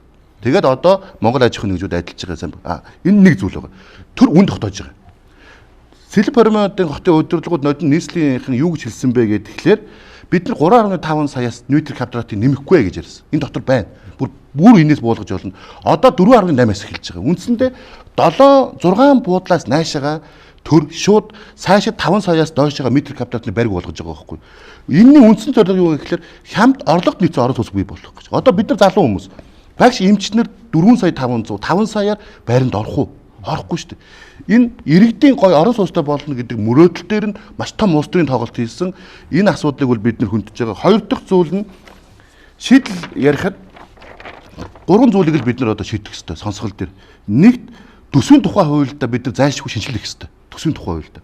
Хоёрт нь нэгжийн тухай хуулинд хоёр асуудлыг оруулж хэрэгтэй. Нэгт давхар дээлэг болиулъя. Турж өгөх гээд ям хүсэж байгаа юм бол зүгээр талентай болгоод давхар дээлгүй болго.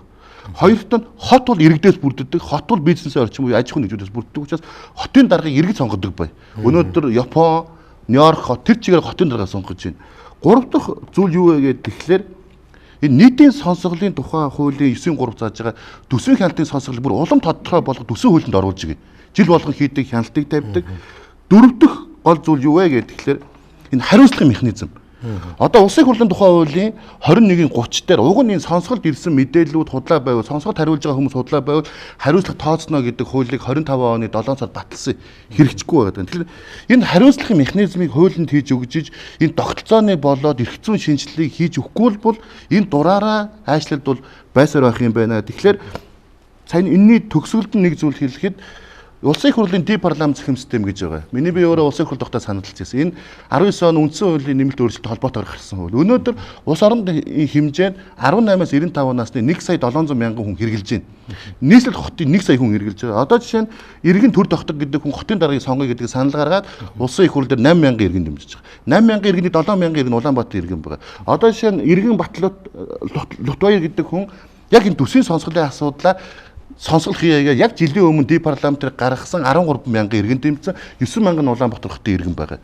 Нийслэлийн 33 мянган иргэн депарламентээр энэ татврын асуудлыг эргэж хараа гэдэг санал гаргасан. Тэгээ энэ асуудал ингэ явж байгаа. Тэгэхээр энэ нэгжийн хуулинд энэ иргэдийн шууд оролцох механизм бий болгосон системийг хийж өгөх гэж байгаа. Энэ хуулийг өчигдөр азар улсын хурлын гишүүн зол жаргал ган хүлэг ган зориг нарын гишүүн санааталсан байл. Энэ хууль хэрэгжээ явал хуулиар л бүгдийг өөрчилнө. Ер нь одоо нийслэл хотмаа за төр маань ер нь ямар оролцоотой байх юм бэ гэдэг нэг заах ялгаагийн нэг хуульчилмар юм санагдаж байна. Одоо төр бол ерөөсөө бараг л нөгөө гэрийн үүдний орцыг цэвэрлж өгөө. За тэр байтугай одоо бүхэл юмыг оролцож өгөх гэдэг нь шүү дээ. Одоо гэр ороолын жарлан хүртэл хийгээд байна. Тэгэхээр энэ маань өөрөөсөө дандаа ард нь татвар төлөгчдийн мөнгө явж байгаа гэдгийг бодох хэрэгтэй. Тэгэхээр татвар төлөгчдийн нийтээс цуглуулсан тэр татврын мөнгөөр буцаад татвар төлөгчтэй өрсөлддөг компани байгуулад явж болохгүй үстэй. Энд чинь зарчмын маш том ийм сэтгэлгээний өөрчлөлт бид нар хийхгүй болохгүй байна. Тэгэхгүй бол эн чинь нийслэл маань үн цаасны компанитай болцсон байна. Үн цаасны компаниудаа өрсөлдөд байна, тийм үү? Тэгээд тэр чинь урдаас бүр хэрэлдээд байна шүү дээ. Тэр ганг зархуулт л байгаа шүү дээ. Ганг мөрөнгө дарган тий. Одоо бид нар чинь ерөөсөө ингэж аж ахуйн тооцоотой явж байгаа, ашиг орлого олоод явж байгаа нийслэлийн татвар салниждгүй гэдэг. Үгүй юу яриад байгаа юм бэ? Эн чинь нийслэлийн татврын мөнгөөр компани байгуулчаад татвар төлөгчтэй өрсөлдөд явж болохгүй үстэй. Эн чинь зүүрлвэл одоо нэг одоо 8 нэрийн дэлгүүр эрхэлж байгаа хүнийг дээрэндж барааг нь авснаа хажуудлын хаалганд нь яг тэр бараагаар нь дэлгүүр адилхан дэлгүүр хийгээд өрсөлдөж байгаа ялгаа байхгүй. Тэгэхээр одоо энэ нийслэлийн энэ 80 компанийг ерөөсө болио. Тийм үү? Одоо хэрэггүй ингэ татан болгох зүйтэй байна. Одоо нийслэл маань одоо оролцохгүй юм болсон. Эрчим хүч хүртэл ингээд орцоо явж байна. Олон улсын зарчнууд хүртэл байгуулна гэдээ явж байгаа байхгүй. Энийг л болчих л та. Одоо ингээд төр юу хийх юм бэ, юу хийхгүй бэ заг ялгаагаа ерөөсө хуульчилж гаргаж ирээ. Тийм үү? Тэгэхгүй л одоо нөгөө сонгогчд маань ч гэсэн одоо төр бүгдийг хийж өгөө гэж шаарддаг одоо болох хэрэгтэй. Тэрийг хуульчлаад ерөөсө одоо энэ хийхгүй гэдэг загийг гаргасан. 145 хүн сууж агаад өөрсдийнхөө компанид төсөв баталж өгөө суугаад байгаа. Төлөөлөл өдөрт зөвлөл болон гүйцэтгэх удирдлагад байдаг компанидаа төсөв баталж өгөөд ажил өгөөд байгаад байгаамаа. Тэгээ энэ нь одоо зөв юм уу, буруу юм уу гэдгийг хуулийн дээр болохгүйгээ заасан. Гэтэл орон нутгийн өөрөө ингээд нийслэл нь өмчтөй байхыг бас зөвшөөрсөн гэж. Тэгэхдээ ямар өмчтөй байх вэ, ямар компани байгуулах вэ гэдгийг нь бол хувийн хвшлийг хийх боломжтойг бол хийхгүй гэсэн байж байгаа. Авилгатай тэмцэх газар одоо бид нэр ингээд хууль уншиж өгöd байгаа. Ашиг сонирхлын тухай хууль. Ингээ улаан цайм зөрчигдсөн юм байл, зөрчигдөд яваад байгаа юм жишг тогтсон юм байдал байгаа. Энэ хуулийн зөрчил гэж харагдаж байна харагдахгүй. Үгүй бол бид нар одоо энд ингээд авилгын эсрэг засгийн газрын юм яриад хэрэг алга, ашиг сонирхлын тухай бид нар яриад хэрэг алга ба шүү дээ. Компани удирдах зөвлөлн төлөөлөгчтэй хурал бүгдээрээ 45 төлөөлөгчийн 43 төлөөлөгч биш ээ. Төлөөлөл удирдах зөвлөлийн гишүүн бөгөөд гүйцэтгэх удирдлагад нь байдаг хүмүүс. Тэгээ ингэж сууж агаад өөрсдөө юмаа батлаад өөрсдөө хэрэгжүүлээд ингэ явдаг байх юм бол бид нэр энэ ашиг сонирхлын тухай асуудлыг дахиж яриад ч яах. Сонирхлын тухай асуудлыг дахиж яриад ч яах. Авилгын асуудал яриад ч яах. Ийм байхад одоо зүгээр ингээ хараа суугаад идэг байх юм бол авилгатай тэнцэх газраар ч яах юм. Тэр газрын дарга гэж байгаа ч яах. Энэ би нөгөө туулын урдны зам сэдвээр сонин гарах гэж өгрөөд одоо шилэн данс бас нэлээд ухсан. За. Одоо энэ How You General Construction гэдэг компани байна шүү дээ. Урьдчилгаа гаргацсан гэдэг. Яг энэ компаниар ингээд шүүхэд болно шүү дээ. Энэ нийслэлийн замын газар лөө. Тэндээс 562 тэрбум төгрөгийн нэг ойролцоогоор хэдэн удаа юм бэлээ 10 гаруй удаагийн гүйлгээ байгаа. Тэгэхээр эн чинь 562 тэрбум төгрөг гарчаад байгаа хгүй да. 500 биш. Гэтэл 62 тэрбум гэдэг ямар их мөнгө үлээ те. Бид нар ингээд зүгээр ямиг ингээл бүхэлдээл те. 508 тэрбум, 3 тэрбум, 2 тэрбум гэд дундаа ингээ мөнгөний нэгжний бүр мэдрэмж байхгүй болсон. Одоо энд явж байгаа энэ их одоо мөнгөний дүнтэй хулгаад ирмээс те. Гэтэл бид нар чинь иргэд бид чинь өдөр тутамдаа 6200 төгрөг хэмнэх гээд те 62000 төгрөгийг яаж зарцуулах вэ гэдгийг маш их бодож амьдарч байгаа шүү дээ. Тийм үү? За энэ нэг ийм хэмжээнд хүрч байгаа. За ийм хэмжээнд хүрсэн энэ цаана нь бол энэ шүү дээ. Өөрийн чинь одоо чинь асуултаас хүртэл энэ бидний энэ эдийн засгийн энэ загвар эдийн засгийг ойлгоц гэдэг юм ерөөсөө хөл толгой нь уруу харваад бүр ингээд нөгөө бөксөөрөө нүүр хийж байгаа юм шиг хэлбэртэй болцсон байгаа аахгүй юу вэ гэхээр төсөвт ашиг гэдэг ойлголт байхгүй. Төсөвт орлого зарлага тэгээ алдагдлын илүүдэл гэдэг ийм л одоо юу утгатай. Тэгэхээр ашиг гэдэг юм чинь profit seeking буюу ашигын төлөө үйл ажиллагаа явуулж байгаа үйлдвэрлэгчтэй одоо нөгөө бизнес эднэрт хамаарах ойлголт. Тэгэхээр яаж гэнэ вэ?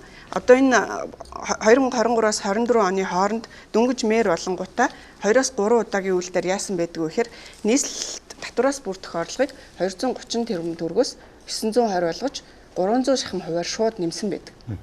Тэнийг би дээр рэйл хийгээд хэлсэн. Тухайн тэр 1 жилийн хугацаанд Монголд ямар бизнесийн орлого 300 хувиар нэмэгдсэн. Тэ? Ямар иргэний орлого, өрхийн орлого 300 хувиар нэмэгдсэн байсан. Энийг ингээд яасан?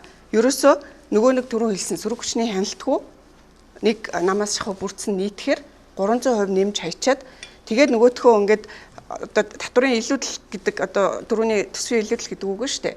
Их өндөр илүүдэл гарах ч гэсэн энэ сайн зүйл биш юу хэлж гэнэ вэхээр энэ татварын хувь хэмжээ зүй зохистой харьцаанаас одоо хэтэрч илүү ихээр ард түмний тэр нөгөө амьдралдаа бизнестэй хөрөнгө оруулалтаа боловсролдоо зарцуулж явах ёстой мөнгийг одоо огцом юм төрийн хүчээр татсныг мобилизац хийснийг харуулж байгаа. Тэгэхээр иймэрхүү байдалтайгаар төсвийн илүүдэл бол үүсгээд яваадсан. Бүр илүүдэл бид нар ингээ алдагдaltaй байна гэж бодох гээд байдаг. Гэтэл яасан 24 он 25 онд 2 их 80-ийн хэмжээний үлдэгдэл үүсгэчээд энийгээ нэмж бичээ яваадсан байхгүй дараагийн жил рүүгээ ухаараад. Тэгэхээр зэрэг бид нар ер нь энэ их асуудал энэ төсвийн ашиг алдагдал энэ 562 тэрбум гэх мэт ийм том мөнгөн дүнд бол дасаж болохгүй. Үүний цаанд гэхдээ нэг зүйл байгааг ойлгох хэрэгтэй. Энэ ерөөсөө эдийн засаг гэж юу юм бэ те? Төрийн болоод хувийн энэ харилцаа ямар байх юм бэ? Энэ хараа эдийн засгийн философийн энэ бол мэдлэгийн шинжтэй хэлэлцүүлэг үгүй ядаж парламент дээр явагдахгүй байгаас болж байгаа хгүй да. Энд чи үгүй ядаж энэ дэлхийн 100 жил хилэлцсэн микро эдийн засаг, макро эдийн засгийн бид нар онлын хилэлцүүлэхийг хийлгэх гээд энэ улсын их хурлын гишүүдийг сар болгон нэг толгойн шүү. Одоо мал шиг болохоор нь толгой гэж тоолё те. Нэг толгой болгоныг сарын бараг 27-8 сая төгрөгөөр тийчээгээд улсын хурлын тамгын газар гэдэг юмыг бараг жилийн хичнээн 100 тэрбум төгрөгөөр бид нар цалинжуулж байгаа шүү дээ. Яалах гэдэг. Энэ онлыг хилцэх ёстой, энэ философиг хилцчих ёстой. Үүнээсээ үндэслээд бид нар эдийн засгаа зөв загварчлах ёстой. Тэгээд бизнес нь ашгаа олдог. Төрийн те засгийн газар нь болохоор төсөө алдагдал илүүдлээ зохистой хэмжээнд барьж явах. Энэ загварлуу бид нар орохгүй бол цаашаа одоо энэ зэрэг процесс 3 тавтагдахад дуусаа. Яг тэгвэл энэ яригдж байгаа бүх мөнгө чинь Монгол Улсын төсвийн 3-1 байхгүй. Яг одоо ингээд бүгдээрээ сонсгол дээр болсон явдлуудыг шийдээр те ингээд гаргаж тавигдсан бүх материалууд за зарцуулагдсан, алдсан байгаа энэ их мөнгө те зүгээр ямар ч хэрэггүй ингээд салхинд хийсэн байгаа тэр олон их 80 төгрөг гэдэг. Эднийгээ ингээд харахаар яг одоо ингээд яаралтай арга хэмжээ авах хэрэгтэй байгаа байхгүй. Бид нар ингээд ярилцаал дотроо ингээд хэрэлдээлээ те нэг зарим нь бүр одоо жишээ нь ямар амар ажилласан хүн байлаа гэд те энэ нэг юм сонин ойлголтыг бас ингээд болиулмаар санагдаад байгаа байхгүй. Ажилласан хүн гэж юу гэсэн үг юм бэ те бид нарт ерөөсөө ажилласан хүн хэрэгтэй биш байхгүй. А тэр дунд яг ингээд нийслэлийн төлөө юм уу те ингээд Монгол улсын иргэдийн төлөө зөв шийдвэрийг гаргаж чаддаг хүн хэрэгтэй болохоос биш өдөр шөнөгүй ингээл хаасайгүй гүгээд идэх хүн ерөөсөө хэрэгтэй биш ахгүй. Энэ ажилсаг гэдэг нэг юм дээр үеийн коммунизмынхаа ингээ ойлголтоос нэгдүгээр салаагүй ч ах шиг. Хоёрдугаарт ингээд нөгөө ямар албан тушаалтай хүн ямар хариуцлага хүлээх ёстой вэ те ямар үүрэг роолтой вэ гэдэг юм ерөөсөө байхгүй болчих. Одоо түрүүний тэр иргэдийн хурлын төлөөлөгч нар өөрсдийнхөө үүрэг роолыг бол огт уншиж үзээгүй хүмүүс байгаа. Эдгээр хүмүүсийг бол хамгийн анх баг бүгднгийн тарах ёстой байсан цэг нь юу вэ гэхээр иргэдээс төлөөлж гарч ирчээд буцаад иргэдийнхаа эсрэг жагсаал хийсэн хүмүүс аахгүй юу.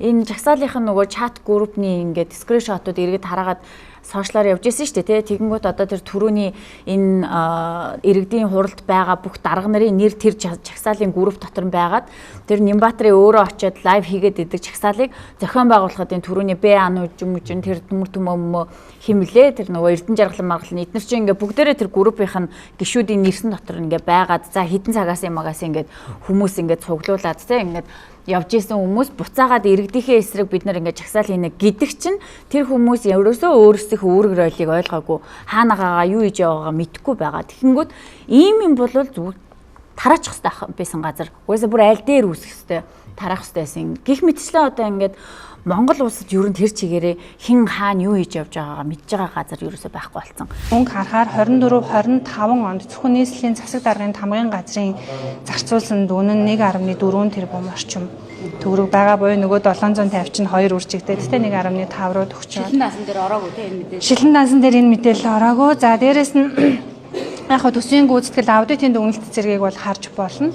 За дээрэс нь дүүргүүдийн зардлыг харахаар 1.7 тэрбум орчим төгрөг байгаад нийтдээ дүүргүүд. Тэндээсээ хамгийн өндөр зардалтай дүүрэг нь хан уул Чингэлтэй сонгон хайрхан зэрэг дүүргүүд байгааг бас харж болохоор байгаа юм. За тэгээд өшөө нарийн мэдээллүүд харах юм бол хамгийн их санхүүжилт авсан топ 5 байгууллага эсвэл хамгийн бага санхүүжилттэй ч гэдэг юм уу нарийн мэдээллүүдийг уг нь ингээд шинжээчд харуулад ярих хэрэгтэй байх гэж бодож байна. Нийслэлийн засаг дарга гэдэг бол одоо Монголын номер 1 одоо тэр хүсвчтэй мэрэгжил байна шүү дээ. Их хурлын гишүүн Сумын газар их хурлын гишүүнөө чулуу шидчихэд тийм үү.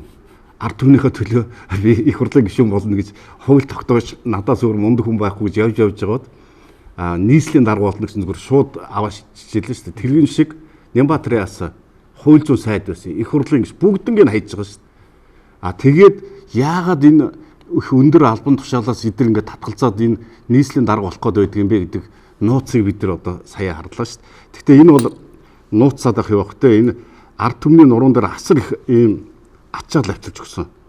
Над руу одоо баян хүмүүс одоо мессеж янз бүрийн бичдэг л би нэг мессеж уншаад өгч. Энэ их мөнгө хаанаас олсон гэхээр энэ нэг 18 куб метр ачааны машинтай нэг нөхөр байхгүй хөрхийг ирээд ижээдэг.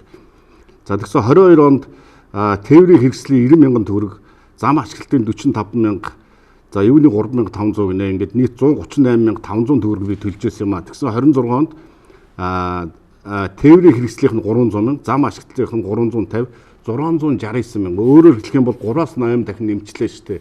Та энийг тайлбарлаад өгөөч гэд ингээ бичих. Өөрөөр хэлэх юм бол тэр одоо ард иргэдээс авах татварыг ба шүү дээ. Ямар ч тооцоо судалгаагүй бүр ерөөсөө тэр хүнийг ганц машинтай хүнийг ажилгүй болгож жагаад ийм их хэмжээтэй нэмсэн.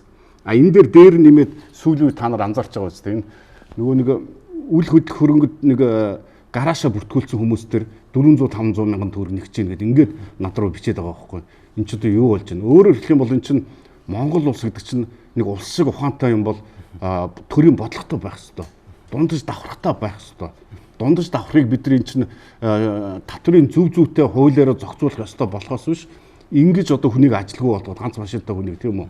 Ингэж одоо төрөөс ямар ч мөнгө төгрөг хардлаггүй гэр бүлээ ингээд тийжиж байгаа хүмүүсийг ингэж дарамтанд оруулдаг татвар гэж байж болохгүй шүү дээ. Ингээд ийм их хэмжээний мөнгө цуглуулж авчаад дээр нь одоо нөгөө алтан цасны эмгэн шиг гадаадаас зээл авч жагаад 500 саяар нь бонд босгож жагаад ингэж хулгай хийж дээрэмдэг ийм бос дэлхийд байхгүй.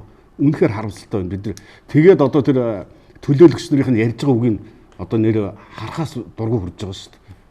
Одоо биднийг одоо яалаа тийм мууллаа бидний зургийг тавилаа юу гэсэн үг юм шоронд орох ёстой шүү дээ энэ хүмүүс ийм хариуцлагагүй байж энэ ард түмэн хариуцлага хүлээгээд энэ дараагийн сонгуулиар энэ 45 хүнээс нэг ширхэгч хүнийг сонгож болохгүй бид нар бас өөрсдөө хариуцлагатай байх ёстой шоронд орохгүй яа гэдгийг баталж өгөх үү. За нийслэлийн иргэдийн төлөөлөгчдийн хурлын дэргэд гамшигаас сэргийлэх нийслэлийн салбар зөвлөл гэж бий 8 тэрбум төгрөгийн төсөвтэй. За энэ мөнгнөөс юун зарцуулдаг гэхлээр онцгой байдлын газар руу мөнгө шилжүүлдэг. Дарга нар нь хувааж авдаг. За дахиад яг адилхан 68 тэрбум төсөвтэй гинт хэрэгээс урьдчилан сэргийлэх зөвлөл гэж байна. Статус нь бүү мэд 68 тэрбум төгрөг зарцуул. За энэс зарим нэг камерд зарцуулж байгаа. Нийслэлийг хянах камер зарцуулдаг гэдэг. Софтвер нь 30 тэрбум. За юу. Зүгээр софтвер. За тэгээ энэ хамгийн ноцтой энэ зөвлөлийн энэ төсвийн 68 тэрбумаас цагдаа ерхий газар, онцгой байдлын газар, авилгатай тэмцэх газарт мөнгө шилжүүлдэг. Нийслэл маань өөрөө. Тийм баян юм уу? Гэхдээ хамгийн гол энэ зарчмын асуудал байхгүй. Хууль хяналтын байгууллагад нийслэл нь мөнгө шилжүүлээд ямар ч тайлан байхгүй. Тэрийн мөнгө ингээд дарна нь хуваагаад авцсан учраас эн чинь ерөөсөө ямар ч нийслэлийг энэ хууль сахиулах байгууллагад шалгахгүй, шоронд хийхгүй гэсэн үг байхгүй. Авилгын мөнгө өгчөөд ш. Нийслэл хууль хяналтын байгууллагад авилгын мөнгө өгч ш. Эн чинь ерөөсөө маф юм шүү. Гэхдээ мафаар барахгүй. Тэгээд энэ нөхдүүд нь энэ чинь сонсголтоор яригдсан баримт шүү. Бүр улаан цайм одоо ингээд шүглүүлээс хүмүүсийг барьж ав шоронд хийн, хууль цагтаад өгнө гэж ингэж аарахдаг болсон байна шүү дээ. Авилгал авсан хүн одоо юу гэдэг хууль бус одоо үйлдэл хийсэн энэ төрийн албаа хаагч ичиж зовдөг асуудал байхгүй болсон. Одоо айлгадаг болсон. Хогчшүүд нар янз бүрийн яриу үзээ, зураг тавиу үзээ, бурхны зураг юм ааш тэ эднэр иймэрхүү байдалтай болцсон байна шүү дээ. Үнэхээр харамсалтай. За өнөөдөр нийслэлийн төсвийн сонсол 2 дахь өдрөө үргэлжлээд өндөрлөлөө. За дахиад нөгөө байгаль орчны яамны сайд за энэ туулын хурдны зам бол маш их хууль зөрчсөн гэдгийг одоо батлан ярьлаа. За төсвүүдээр нь ажилласан шинжээчид төсөв нь бол маш их удаатай гэдгийг бас батлан ярьлаа. 500 тэрбумаар хэлсэн юм байна шүү дээ. Тэгээд 900 тэрбум болоод 1.3 их найд болоод 1.9 их найд болоод тэгээд сүүлдээ 2.3 их найд болсон. Өөрөөр хэлэх юм бол үйл ажиллагаагаа явуулахаас өмнө л ингээл хэдэн 100 тэрбумаар төсөв нэмэгдээд байсан ийм төсөл юм байна. За тэгэнгүүт тэр Хайван General гэдэг компани бол маш их ер нь бичиг баримтууд нь ч дутуу тендерийн маш олон хууль зөрчсөн гэдгийг их 2 сайд хэллээ. Гэх мэтчлэн одоо улсын хурлын гишүүн залж ахлаа санаачилсан нийслэлийн төсвийн сонсгол бол өнөөдөр ингээд туулын хурдны зам бол бүхэлдээ хууль зөрчсөн юм үйлдэл гэдгийг дахин батллаа. За гэхдээ ингээд хууль зөрчсөн үйл ажиллагаа гэдгийг ингээд дахин товчшил зүгээр тавтаад яриад байна. А хинэн ч одоо энэ хүмүүс төр хариуцлага тооцох талаар бол огт ярихгүй байна. Нийслэлээс бонд гаргана уу тий эсвэл орон нутаг аймагуудаас гаргана уу эн чинь хуулийн дээр жишээ нь нийслэлийн бонд дээр засгийн газрын баталгаа гаргах тухай зохицуул бичсэн байгаа шүү дээ. Тэгэхээр зэрэг засгийн газраас баталгаа гаргаад нийслэлээс бонд гаргацсан тохиолдолд энэ ялгаагүй засгийн газрын бонд өрийн дунд ингээд тооцогдоод явна. Ингэхээр зэрэг энэний гамшиг юу вэ гэхээр за мэдээж бондын хүүгийн төлбөр төсөвт ачаалуулж орж ирэх нь бол мэдээж хэрэгтэй. А хоёрдугаар төштэй хамгийн гамшигтай нь юу вэ гэхээр засгийн газар чинь өөрөө энэ нийт бондынхоо энэ төлбөр энэ тодорхой хэмжээний таазаар зохицуулалтаа явж байгаа. Тэгээ яг жинхнээсээ бодлого хий, яг жинхнээсээ одоо гадаадаас юм уу дотоодоос санхүүжилт татаад жинхэнэ одоо хөгжлийн чанартай те одоо гол усаас сүйтгэх хүч жинхнээсээ хот хооронд, жинхнээсээ орон нутаг хооронд логистик хийгээд ихэд энэ таазандаа тулчдаг. Нөгөө хэрэгцээгүй бонд, хэрэгцээгүй өөрийн хүүгийн дарамтаас болоод тэгэхээр зэрэг одоо энэ зөвхөн нийслэл бид нар бүх ингээд 21 аймгаач гэсэн одоо энэ тэнд ингээд энэ бондын санхүүжилтийн тэ процессууд ингээ амар юм удирдлаггүй нэгдсэн удирдлаггүй явж байгаа энийг ерөөсөө энэ өрийн удирдлагын тухай хууль шүү дээ. Монголын төсвийн тухай хууль, өрийн удирдлагын хууль үүгээрээ бид нар нэг механизм дотор оруулахгүй болвол сүүлдээ бол энэ сангийн бодлогын өрөөгүй болно. Одоо орон зайг болно. Энэ бондуудаа тулаад тэгж хэлмээр. Хоёр. За тэгэхээр нийслэлийн удирдлагын төлөөлөгч нар сайн зүйл мэдээж байгаа л. Гол зүйл нь ардчлал гэдэг бол үзэгчийн спорт биш байхгүй юу? Нөгөө оролцоо, хяналт, хариуцлагыг хэлж байгаа. Тэгэхээр гол зүйл юу вэ гэдэг тэгэхээр дахиад одоо хууль ярив. Иргэдийн хурлын төлөөлөгч нарын 4/1 нь засаг дарга төсөвтэй холбоотой хяналтын сонсгол, ерөнхий сонсголыг бүрэн эрэхтэй. Жил бүр нийтийн сонсголын тухай хуулийн энэ хууль хэрэгжиж 10 жил болж байна. 9-3-аараа төсвийн хяналтын сонсголыг жил бүр хийх ёстой. Хяналт тавих онцгой бүрийн эрх нь их хурлын иргэдийн хурлын төлөөлөлт хадгалагдчихсэн. Үүнийгээ хийгээгүйс болж парламент дээр иргэд мэдхийг хүссэн учраас асуусан. Энэ сонсгол маш их сайн болох ёстой. Сонсгол дээр нэг зүйл дутагдaltaй зүйл байсан нь өмнө нь бол сонсгол дээр хин нэг хүн орж ирээд ойрлож сонсголыг ингээ өөр чиглэл рүү явуулдаг. Энэ удаа би зарим шинжээчдийг худалдаа тавьсан юм уу гэж бодсон нийслэлийнхнийг хардсан. Шинжээчдийн дүгнэлт гэдэг бол энэ парламентын ард түмний төр барих хамгийн чухал хууль тогтоох төр байж байгаа шинжээчд тэр шинжээч гэдэг гоё мэргэжлээ яг энэ дэр жинхэнэ ярих хэрэгтэй байсан. Маш олон шинжээчнэр зөвөр үлгэр байсан. Энэ бол болохгүй. Энэ өөрөө дахиад парламент шинжээч дээр анхаарах хэрэгтэй цаашаа. Ягаад гэвэл нөгөө иргэд итгээд байгаа байхгүй. Зарим бүр нийслэлийн тендерд оролцох шинжээч байсан. Тий. Тэгэхээр нэг зүйлийг хэлэхэд ер нь дундаж давхарх манай улсад байхгүй. Хит баян, хит элит нэмдэг нь ядуучууд л гэж байгаа. Тэрэн дотор нь одоо бид нар бүгд ордог. Тэгэхээр үүнийг зохицуулах гол зүйл энэ хууль дээдлэг, төрийн зөв бодлого, татврын зөв орчин байх хэрэгтэй. Үүнийг цааш анхаарах. Тэгэхээр жил болгон иргэд төсвийн сонсгол, төсвийн хилцүүлгүүдэд орох хэрэгтэй. Улс төсвийн тухай үйлдвэрлэлд оруулснараа 5 удаагийн үештээ улсын төсвийг баталж байгаа. 8 сарын 1-ээс бүх салбар, бүх иргэдээр хилцүүлгүүд явдаг. Энэ зүгээр хиймэл болдог. Тэгэхээр энэ зүйлүүдийг энэ сонсголоос авж байгаа иргэд их оролцоосоо гэж хүсэж байгаа. Тэгэхээр Монгол нийслэлийнхэн иргэдэд аж ахуй нэгжүүдэд тэр дундаа бизнес эрхлэгчтэй итгэх хэрэгтэй. Барьж чадна, хийж чадна. Юм болонгууд Монгол аж ахуй нэгжээс асуухгүй шууд гадагшаан гүйдэг энэ заваан зүйлийг цаашаа дараагийн иргэдийн хурал болох хэрэгтэй. Тэгэхээр мэдээ шинэ хотын удирдлага солигдож байгаа. Шинэ хотын дарга пүрэв давагд би залуу хүний хувьд дээр нь монголчууд үнэхээр залуучуудын орон болсон учраас өөр байгаасаа л гэж хүсэж байгаа. Тэгэхээр 100 хоноогүй учраас одоо юуг нь шүүмжлэх үү? Өөр байхын тулд эхлээд төсвийн сонсголыг энэ жил хийх ёстой. Хоёрд засаг даргын дэргэд маш олон зөвлөлүүд байдаг. Энэ тууцуудад иргэний нийгэм, мэргэжлийн байгууллагуудын дуу хоолойг оруулах ёстой. Тэгээд манай барилгын салбарт маш олон аж ахуй нэгжүүд байдаг. Үүднэрийн иш ашигын төлөө бид нар тэмцдэг. Ер нь аль салбарт байгаа мэргэжлийн холбоо дуу хоолойгоо өргөх ёстой. Нэг дарга, нэг эрх мэдэлтний гадаа суухаасаа илүү энэ салбараа аж ахуй нэгжүүдийн төлөө дуурж бодлогын шийдвэрт оролцох нь маш чухлаа гэдгийг л хэлье.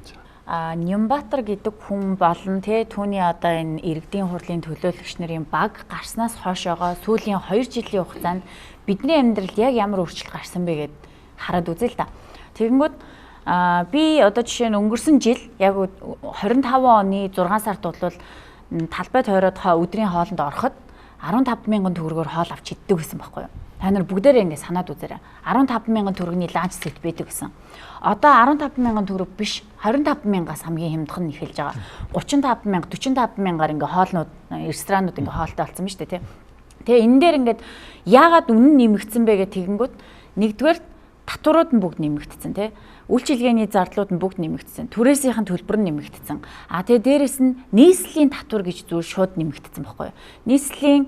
Нийслэлд үйл ажиллагаа явуулж байгаа байгууллагуудад ресторан болвол гэд хувийг нь нэмээд тэнцээ түрээсийн байгууллагууд офис авах юм бол гэд үйлчилгээний газар хувийг нь нэмээд тэгээ дахиад дээрэс нь одоо ингээд зогсоол линтэн тэр энэ гэд те бүх төрлийн хураамжуудыг бүгднгийн даблтаад нэмсэн байгаа. Ингэж нэмсний үндсэн дээр хамгийн энгийнээр 1 жилийн дотор нэг аяг хоолн дээр шууд 10,000 төгрөг нэмэгдсэн байгаа. Тэгээ дээрэс нь одоо ингээд нөгөө махныхын үн бүх юмыг ингээд нэмээ яриад те. Тэгэнгүүт өнөөдөр тэр хүний тэгж их зарцуулаад тэгж их хураамж нэмээд яг хийсэн ажил яг юу байгаа юм бэ те. Хэдэн боржуур сайснаас өөрөөр ингээд бариад үзчих ажил байна уу байхгүй байхгүй юу.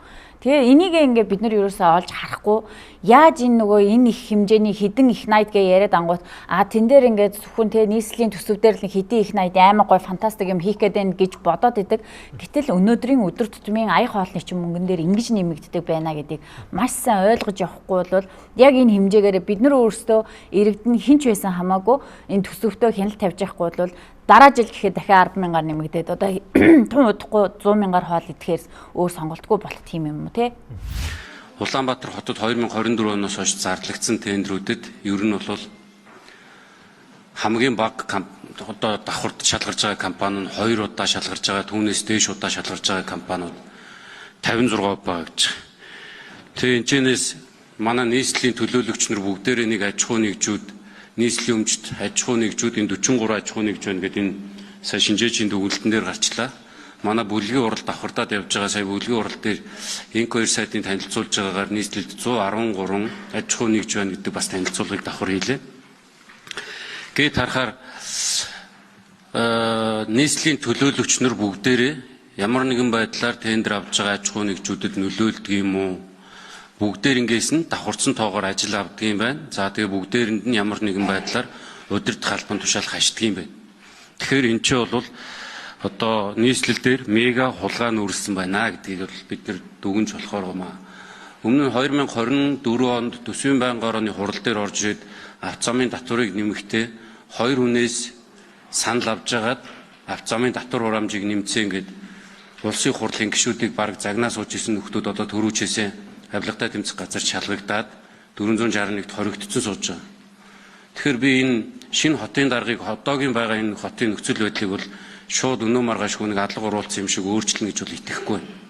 Зүгээр яг гарцсан юу байж болох вэ гэхээр магадгүй одоо нийслэл хідэн төлөөлөгчтэй энэ бүх төлөөлөгчийг та авилгатай тэмцэх газар гэдэг юм уу цагдаа гэдэг юм уу бүгдээрэнд нь шалгуулчих юм бол энэ шалгалтын хариу хэр хурдан гарахаас хамаарат та ажлаа цааш нь явуулах боломжтой байна. Тэрнээс таны удирдах байгаа нийслэлийн иргэдийн төлөөлөгчид бүгдээрээ давхар буюу бүр хідэн давхар дээлтэй. За ер нь хэдүүлээ усан процессуудаа ярьсан. Одоо ингэ нөхөө хилцүүлэг ер нь төгсөх шат руугаа явж байгаа учраас гарчил та нарт ямар одоо тийм гаргалгаа байна. Би бодохдоо бол надад хамгийн түрүүнд бодож байгаа зүйл бол хотын даргыг иргэд өөрсдөө сонгодог болмоор байна. За нэгт хоёрдугаарт энэ иргэдийн хурал гэдэг байгаа те 45 этгээдийг одоо яг яамаар юм бэ? Энд хүсэггүй ингээд уул нь ингээд хотынхоо юг ингээд харж хянаж байгаа хэвээр улсууд нь ингээд нэг хүнжилд орчлоо л доо. Эргэлт буцалтгүй. Тэгээ одоо энэ 45-ыг одоо дараагийн сонгуулиар ч юм уу магадгүй өнөөдөр ингээд буулгалаа гэд дараагийн 45 яг халдвах сэрээгээ бариад гоструултагаа ингээд хүлээгээ сууж байгаа л да. Зогсож байгаа л да. Тэгэхээр та нарт одоо яг энэ нийслэлд үүрэлчээд байгаа энэ асуудлыг яг шийтгэж яг нин төрөмж яг юу хийх ёстой вэ? Миний хувьд бол ямар ч нэг өөртөө л дараагаа сонгодог болъё. Ядаж нэг балдангаа сонгочвол би балдантайгаа л ярина штэ. Гэвч одоо энэ чинь ингээ намаа сонгогдсон те дараагийн нүрэл намаар сонгогдсон явж штэ. Яг уу та тавд гаргалгаа байна уу? Ерөөсөө ийм л юм байна. Одоо бид нар нөгөө гаргалгаа гэхээсээ илүү одоо ерөөсөө хуулиар хэрэгжүүлдэг болчихъя. Одоо өндөрөөсөө Монгол улсад энэ бүх нөгөө зовлонгийн үндэс нь болохоор хууль хэрэгждэгдэл байгаа штэ. Хууль хэрэгжүүлэх гэж мэрийдгүй байгаа байхгүй юу? Одоо яг нөгөө төсвийн тухай нөгөө хилцүүлэх хийхгүй те. Одоо нийслэлийн иргэдийн орол маань иргэдээрээ хилцүүлэхгүй байтугай төлөөлөгчдөө хилцүүлэхгүй 10 минутын дотор төсөө батсан шүү дээ. 2026 оны төсвийг оюун зал төлөөлөгч нь өөрснөө хэлсэн. Тэгэхээр одоо ингээд төсөө иргэдээр хилцүүлээгүй одоо шаардлага хангаагүй төсөв батсан үнсийг ерөөсөө ажлаас нь халддаг болъё. Тэр чинь угаасаа төсвийн тухай хуулийн дээр байгаа. Энэ 72 дугаар заалт баг. Одоо энэ төсвийн тухай хуулийг хэрэгжүүлэх албан тушаалтанд эрүүгийн хариуцлага хүлээлгэхгүй бол одоо юуны захиргааны хариуцлага хүлээлгэнэ гэж заалт байна. Тэгэхээр ерөөсөө албан тушаалаас нь халаад энэ хууль зөрчсөн хүмүүсээ хариуцлага тосгол тогтолцоо хэрэгтэй. Эхнээсээ гомдоод ажиллаа өгье гэж ах шүү зүгээр. Гэхдээ явуул нэстэй. Бид нэр ямар гуугаа суулгаад байгаа шүү те. Тэгээ хоёрдугаарт нь одоо хэдүүлээ жоохон сэтгэлгээний өөрчлөлт орлоо. Түрүүн Үлзий бат айгүй сайхан санаа хэлж байна те. Одоо эртний нийгмийн байгууллага маань одоо төрийн байгууллагатай хамтраад оролцоогоо нэмэгдүүлье. Одоо эн чинь яг сошиал дээр байгаа иргэд маань л ерөөсөө цөрөг хүчин болж үлдлээ шүү дээ. Нөгөө ардын намд заахаа ингээд засаг барьж байгаа хүмүүсд өөрийгөө хамгаалаад, иж уулгаа хамгаалаад нөгөө хуулийн дагуу явах нь зүйтэй. Ардсан намаа сөрөг хүчний хааштай ерөөсөө хийхгүй байна. Дотроо л алдцаад байдаг.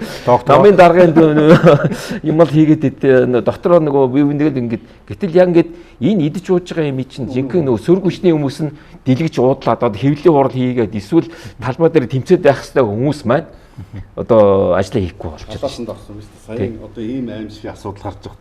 Сөрөг хүчнийхэн одоо 10 жил Монгол ардын намыг толгойдоо засуулсууд хамгийн түрүүнд гарч ирээ шүүглүүлж явах хэрэгтэй шүү дээ. Таг чиг байгаа үст дуугүй. Тэгээд тэр байгаа нэг 5 6 төлөөлөгчийг хараач 3 4 төөцөд орцсон. Нэг ч одоо юу гэж бодлоо. Ийм сөрөг хүчин гэж ямар юм байд юм бэ? Байж болохгүй шүү дээ.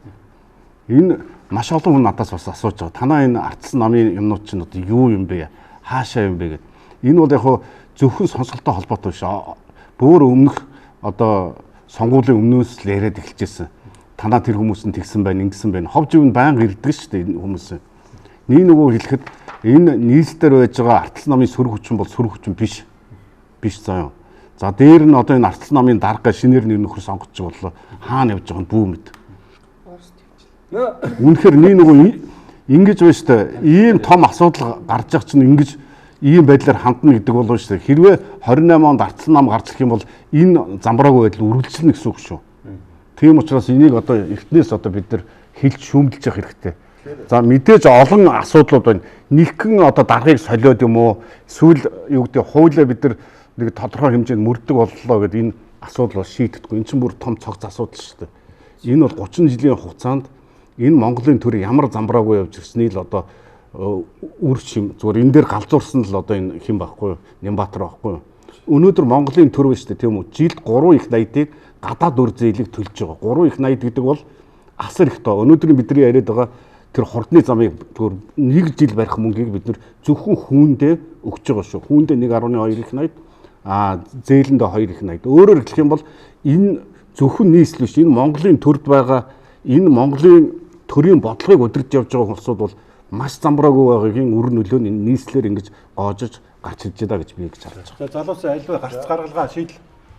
Дахиад үндсэн хуулийн 1-2 дээр хууль дээдлэх нь төрийн үйл ажиллагааны үндсэн зарчим гэж байгаа.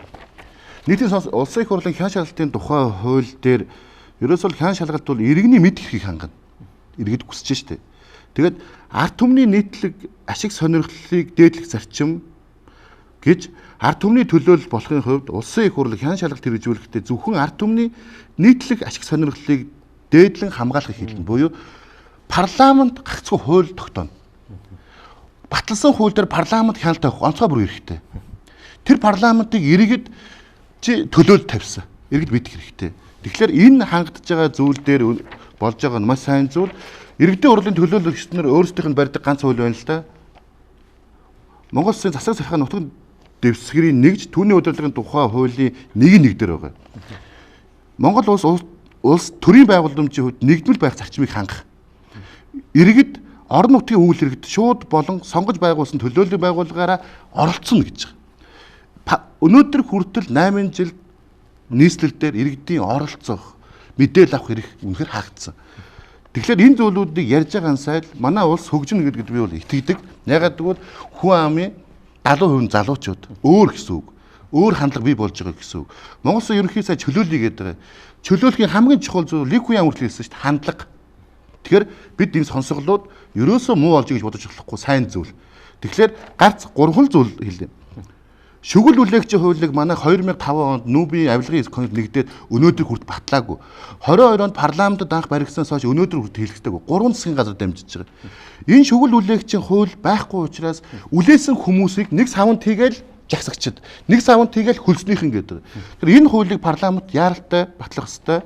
Нийслэлийн засаг дарга иргэд өөртөө сонгодог байх ёстой. Нэгжийн хуулинд өөрчлөлт оруулж давхар дээлийг болиулах ёстой. Төсвийн тухайн хуулийн шинжилсэн найруулгыг яаралтай хийж энэ завхарсан байдлыг бол тэнцвэржүүлэх ёстой. Монгол улс шүүх засаглал, хууль тогтоох засаглал, гүйцэтгэх засаглал гэдэг 3 засаглал байгаа. Энэ асуудлыг энэ хуулинд хийж өгөх ёстой. Тэгээд хамгийн сүүлд нь хэлэхэд аливаа улс оронд нийгмийн зөвшөлтсөл түншлэл гэж байдаг. Бүх орнуудад байдаг. Жишээ нь Монгол улсад бол хөдөлмөрийн тухай хуулийн 34-ийг нэг зааж өгсөн. Нийгмийн хөдөлмөр нэмийн түншлэлийн хилцээрүүд байдаг. Салбарын, болсон юм. Энд юу ордоггүй гэхээр үйлдвэрчин болов адилчид бизнес эрхлэгчд буюу ажил олгогч төр буюу нөгөө талд нь байдаг. Энэ хэлэлцээрүүд механизмуудыг оролцогчийн солиод сайжруулад энэ монголчууд тэр аяараа ярьдаг, зөвшөлдсдөг, ойлголцдог ард түмэн байхгүй бол сайн зүйлийг шүүмжилсэн юм уу эсвэл асуудал хийсэн хүмүүсийг нэг савнд тэгээд хайдаг энэ байдлыг бид өөрчлөх ёстой. Дүүжин тээврийн төсөл нэгдүгээр шугам бол 41.6 сая евро, хоёрдугаар шугам бол 55 сая еврогийн одоо төсөв төрөлтөгтэй гэж үзэж байгаа. Хэрэгжих хугацаа 25-аас 27 онд хэрэгжүүл дуусна гэсэн ийм төлөвлөгөөтэй. Тэзүү 100% хийгдсэн, газар чөлөөлөл 100% хийгдсэн, ажлын зураг төсөв 95%-тай, барилгын ажлын гүйцэтгэл 72%-тай явж байгаа. Нийт ажлын төслийн нийт одоо гүйцэтгэл бол 74.8% гүйцэтгэлтэй явж байгаа. Ийм төсөл байна. Хариуцлага тооцол байх шиг байна. Мэдээж одоо бид нар хуулиа дагах ёстой тий, хууль хэрэгжүүлэх ёстой. Дээрээс нь одоо ингээд хотын дарга өөрсдөө сонгодог болъё. Тэгээ хамгийн гол зүйл нь бол одоо өмнөх энэ бүх асуудлуудтайгаа хариуцлага тооцмоор байгаа байхгүй. Өмнө нь одоо ингээд тичнээ их найд гарчлаа. Зөндөө хэллээ. Туулын хурдны замыг хулгай байсан гэдгийг бид нөр өөрсдөө ингээд иргэд өөрсдөө мөрдөн шалгагчийг хийгээд АТГ-г нь хийгээд те одоо цагтаа хууль шүүх бүгднгийн хийлээ те. Тэгээ ингээд талбай дээр очиж жагслаа, хэвлэл мэдээллийг нь хийлээ. Бүгдийг нь хийгээд дуусны 2 сарын дараа энэ чинь хууль хулгай байсан юм байна гэж яриа сууж байгаа байхгүй те. Тэгэхээр одоо бид нараар яг яалах гээд байгаа юм би. Та нар өөрсдөө энэ ажлаа юмэр штэ те. Хариуцлага тооцмоор байна. Нэг 1000 төгрөгийн юм хүн хулгай хийвэл дэлгүүрээс ороод хулгай хийвэл ямар хэрэг үүсгдэг. Тэгтэл тэнцээ 1000 тэрбумын хулгай явж байхад яагаад хинч хариуцлага үүсэхгүй байгаа те. Ямар процедур байгаа. Энэ ингээд АТГ-н мөрдөн байцаахан те хуулийн тэр дээд шүүх ямар шүүх гэдэг бүгдээрээ энэ дээрээ ажиллаад хариуцлага тооцоолмаар байна. Тэн дээр нь бүгдэн дээр нь энэ одоо гарын үсэг зурсан зөвшөөрсөн те удад нь ороо сууж байгаа энэ мөнгнүүдийг ингээ эдэлсэн ямар ч ингээ шаардлага хангахгүй бичиг баримтууд буюу ингээ бараа үйлчлэгийн худалдаад авсан мөнгө гаргацсан энэ хүмүүстэй бүгдэнтэй нь одоо хариуцлага тооцмоор байна. Ерөөсөө хариуцлага л тооцох хэрэгтэй. Тэгжээж бид нэр дараачихаа ажлуудыг ярих боломжтой болно. За тэгэхээр одоо энэ мэт асуудал энэ туулын хурдны замаас л харахад байна шүү дээ. Иргэд бид нар ингээд одоо 4 давхар тохирч байна. Эхлээд ингээд асар үнэтэй сонгуул хийгээд нөгөөдөлөө ингээд одоо сарын 27 саяар жилийн хичнээн 100 тэрбумаар ингээд цалинжуулаад яалах гэдэггүй. Бодлого хийлгээд улс орн аваад яваач гэд ингээд хоёр дахь удаа зарлах шин. Тэнгуут нөгөөдөл нь энэ мэтийн том мега төсөл нэртэй ашиг сонирхлынхаа цуглуулгыг ингээд том бэлэн болгож игнээд бидрийг дахиад 3 дахь өгрөөж нэмээд татвар татчих.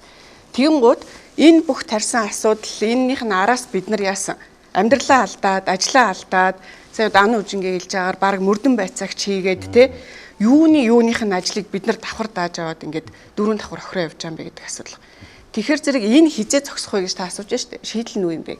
Тэгэхээр одоо энэ 45, энэ 43, 40 хийгдээд байгаа эднэр чинь өөрөө өөрсдөө хянана гэж байхгүй. Эднэр өөрсдөө дундаасаа заа болио гэдэг тийм ухамсарч байхгүй, тийм потенциалч байхгүй, өөрхий тэр нэг харах царайны те ойлгомжтой байхгүй. Тэгэхээр энэ хаанаасаа гэхээр ер нь бол хөрснөөсөө ба орооноосоо гэдэг юм хоёр процесс. Орооноосоо гэдэг нь юу хэлж гэнэ вэ гэхээр улсын хурл. За мэдээж ирэх барьж байгаа манай нам те. Намайг одоо чи ингээд шүүмжилж явж байгаа намаасаа хөөгдвөл гэдэл над зарим санаа зовоод. Үгүй энэ чинь хэрэгтэй штэ. Хөрснөөсөө буюу гаднаас шүүмжилж ийж тэр орчин, тэр шаардлага нь те тэр нэг ухамсарын тэр болцол нь бүрдэх гэдэг штэ. Тэгэхээр зэрэг хүмүүс мэдээж хуульчид ч гэх юм уу бүгдээрээ хуулиа сахиа гэж бол мэдээж хэлэх нь зөв. Гэхдээ энэ хууль гэдэг юмны засаглал, хуулийн засаглал гэдэг юмны суурьнд байгаа энэ шударга ёс гэдэг юмны чинь хангаж байгаа үндсэн тэр бага нь үндсэн нөхцөл болцол нь оюун ухаан, мэдлэг тий. Тэгэхээр бид нар ерөөсөө энэ арт түмнээсээ нөгөө одоо Монгол хүний саруул ухаанаар тэр орчныг бүрдүүлж, саруул ухаанаар хилцэж, оюун ухааны болцлыг бүрдүүлж өгөхгүйгээс болоод орооноосоо эхлээд энэ бүх ялзрал чинь яваад штэ тий. Тэгэхээр бид нар бол одоо энэ таны хийж байгаа энэ хилцүүлэг маш чухал. Ерөөсөө ууггүй, тасралтгүй оюун ухааны хилцүүлгийг хийх, тэрнийхээ тулд бэлдэх, унших, судлах тий бодох хэрэгтэй тийм үү. За ингээд ингэжж тэр өөрсдийнхөө тэр төлөөлөлөд явуулсан улсын их хурлын гишүүдтэй байнга харьцаж хэрэгтэй тий. Байнга чихэнд нь хонх уйж явах хэрэгтэй. Манай нам одоо эрх барих намд бол одоо тэр сонгуулийн өмнөх тэр энэ намд одоо өөрсдийнхөө хүсэл бодлыг заавал ил тод маш чангаар илэрхийлж явах хэрэгтэй. Ингэжж бид нар ер нь ингээд бүх төвшнөөсөө одоо хөгжиж шийдэж явна уу гэхээс биш бид нар ингээд хэдүүлээ сайхан ингээд хуулийн засаглалтай олё гэж хэлээд болохгүй байна. Энэ бол оюун ухааны асуудал. Бас нэг юм байна. Одоо бид чинь нэг нам маань өөрөө бас яг илт нэг бүгд нэг мап болоод идэж байгаа гэсэн бас хүмүүс биш. Ингээд тэгэхээр нэг үнэхээр зарим томилогдсон дарга нар нь ерөөсөө ингээд энэ болохгүй шүү, энэ буруу шүү гэдгийг мэдэхгүй бас зөндөө байгаа даа. Тэгэхээр ерөөсөө энийг нөгөө одоо олон нийтийн хилцүүлэг хийгээд одоо эртний нийгмийн байгууллагууд нь одоо энэ асуудлуудыг мэдж байгаа мэрэгчлэнүүдтэй ингээд зөвсөлждөг хилцүүлэг хийдэг бас ингээд мэдээлэл солилцдог систем бас байхгүй болохоор эн чинь одоо нөгөө юу ч мэддэггүй намаар явсан эсвэл сонгуул сайн ажилласан хүмүүс маань ингээд дарга болчоод асуудлаа мэдэхгүй байхгүй буруу гэдгийг мэдэхгүй бас яваад байгаа нэг юм бас байна. Даваа далаа малаатай яриад юу ямар үр дүнд хүрэх юм. Тийм биз дээ. Энийгээ дахин байхгүй даваа далаа. Дэлгэр цагаан ч гэсэн энийгээ дахин байхгүй заяа. Та нар өнөөдөр байгаль орчны эсрэг терроризм хийчээд, хуулийн хулгай хийчээд, холбогдох байгууллагуудын зөвшөөрлийг аваагүй бэжж, ийм юм хийчээд одоо энд энийгээ суугаад юм байхгүй. Энэ бол бүр авилгалын шин чанартай гэж үзэж байна. Усны газрын дарга чинь болохгүй гэдэг байгаа зү. Усны зөвлөл чинь эсэргүүцсэн байгаа зү. Тэгэхээр та нар ийм чи одоо энэ чинь нэг энийгээд баярлаа суугаад байх юм байхгүй шүү. Энд өнөөдөр ингэж хамаг амтныг чиглэгээд байх шаардлага байхгүй. Та нар бүгд огцрох ёстой. Хариуцлага өгөх ёстой. Тэр байтугай авилгатай тэмцэх газарт шалгуулах ёстой байхгүй. Хэдэн орлогч нар ирчээд энийгээд идэг. За цаг дууссан. Одоо тэгээд би тавд ингээд 1 минут өгөө те хүн тус бүрт тэгээд та бүх өнөөдрийн хэлцүүлгийг нэг дүгнээд хэлчих гас хэлээ чинь би сонслоо их бухимдалтай байна. Тэгээ би ч одоо зүйлдээ ёо нэг Баатар болон түүний нохоо өртөл одоо би зурлцаараа дуусчих шиг байна тий. За түрүүн хэлцүүлэг эндээс эхэлсэн учраас буцаад танаас эхэллээ. За тэгвэл эндээс ингээд дүгнэлтээ явчих тийх үү. За эдийн засгийн доктор Даваад Орж. За тэгэхээр хүрээний булааг ухвал далаа гэдэг шиг бид нар зөндөө ярьлаа шүү дээ. Зүгээр яриад ингээд орхиод байх юм уу гэдэг нэг асуудал. Бидний энэ ярьсан сэдвэр бид нар энэ танаа нэвтрүүлэг болоо шүү дээ тийм ээ. Тодорхой үр дүнд хүрч явах хэрэгтэй. Одоо тухайлах юм бол одоо иргэдийн хурал руу бичиг явуулж явах хэрэгтэй. Энийгээ эргэж та нар сурвалжлаад ард түмэнд энэ энэ нөхдөө чи одоо юу яаж шүү. Бидний үгэнд ороод одоо юу гэдэг түүзээсээ болиё гэж байна. Давхар дээлээсээ салъя гэж нэг хариу өгнө. Тэрийг нь одоо ард иргэд ингэж бас ахиж хүргэжмээр байх ёстой гэж би хараад байгаа. Ягаад тэгэхээр бас танаа нэвтрүүлэгт олон удаа оролцлоо. Бид нар шүүмжилдэг, ярьдаг, шийдэл юусоо гардггүй. Ингээл тухайн үед нэрээ тийм байж тэгэл ингээд мартцдаг. Өөрөөр хэлэх юм бол энэ нэвтрүүлэг ой санамжтай байх юм бол их үр дүнтэй болно гэж би ингэж харж байгаа. Тийм учраас энэ дээр ярьж байгаа асуудлыг бид нар багцлаад тодорхой 3 асуудлаар цааш нь одоо юу гэдгийг тэр шийдэх ёстой байгууллагууд нь хөргүүлээд хариугийн дараагийнх нь нэвтрүүлгээр иргэд олонд ингэж хүргэж явах юм бол үр дүнтэй болно, хяналттай болно гэж ингэж харж байгаа. Тэгэхээр танаа нэвтрүүлэгт одоо ийм үр дүнтэй арга бас хэрэгжүүлээч гэдгийг бас хүсээг өрөөж байна. Нийтлэлч болор эрдэнэ. За бидний монголчууд ингээд нэг өдөр болгон нэг юм асуудал үйлдвэрлээд маргаашнаас нь өдөр болгон тэрнийхээ араас хилцэж идэг нэг ийм байдалтай нийгэм улс болчиход байна шүү дээ. Тэгэхээр бид нар өнөөдөр энэ нийслэлийн төсөв буюу төслүүдээс цаашаа ерөнхийдөө тэр суверенитет гэдэг одоо төрт улсын тийм ээ шалгуурыг хангаж явах нэг ийм бүх нийтийн боловсрол те бүх нийтийн соёл за тэгээд одоо төрийн лиждийн буюу хүлээн зөвшөөрөгдөх за тэгээд бодлогын эффектив үр дүнтэй байдал гэмэд маш олон үзүүлэлтээр ер нь бол энэ баг аюулгүй байдлынхаа хэмжээнд энэ одоо асар хүчтэй хоёр хөршийн дунд тийм үү цаашид оршин тогтнохын бидний болцолт бүр ийм аюул учрах хэмжээнд бидний тэнэглэл шүү. Ер нь одоо зөвхөн энэ нэг хэд улс төрч биш те энэ хурцээд явж байгаа гэдэг энэндээ одоо нүдэ нээхгүй бол энэ мэт асуудал ингээд одоо ерөөсө дуусахгүй. Энд чинь дуусахгүйгээр барахгүй яригдж байгаа мөнгөнийх нь артлын тгийн орн нэмэгдээд яваад штэ. Тэ? Тэгэхээр эн чинь хаанаас вэ гэдгээ бид нар өөрсдөө ер нь Монгол хүн болгоно нэг алхам ухраад юм уу? Энэ бидний одоо энэ оюун ухааны энэ мэдлэгийн шинжтэй тэ ийм хямрал бүр ингээ оюуны хямрал маягтай байдалд орсон байгаа. Бид нар хүлээн зөвшөөрөхөөс бүх юм эхэлнэ. Тэндээс чинь одоо энэ улс төрийн асуудлууд, хуулийн засаглалын хэмжил энэ бүх юмнууд ингээ урган гараад байна шүү дээ одоо тий. Хөрс нь буруу байгаа шүү дээ. Тэгэхээр бид нар хөрсөө оюун ухааны төвшөнд эрүүлжүүлэх хэрэгтэй. За. Унших хэрэгтэй. Эдийн засгийн очор. Тий одоо бидний энэ зовлонгийн асуудлууд ер нь бол нэгдүгээрт нь бол мэдлэг боловсролгүй ёс зүйн асуудал байгаа дээ шүү дээ. Тэгэхээр одоо бид намуудаа бас уриалмаар байна. Одоо удирдах төвшөндөө мэдлэг боловсролтой залуучуудыгаа билийн урагшин төрж гаргаж ирээч. Тэгэхгүй намдаа үнж байдаг, эсвэл одоо намыг хагалган бутрахгүй нэгтгэж авч явдаг гэдэг гол шаардлагаараа ингээд удирдагч нарыг сонгохоор чинь улсыг буруу удирдах байна шүү дээ. Ядаж тооны мэдлэгтэй хүнээ ядаж ерөнхий сайдаар тавьж юмар байна.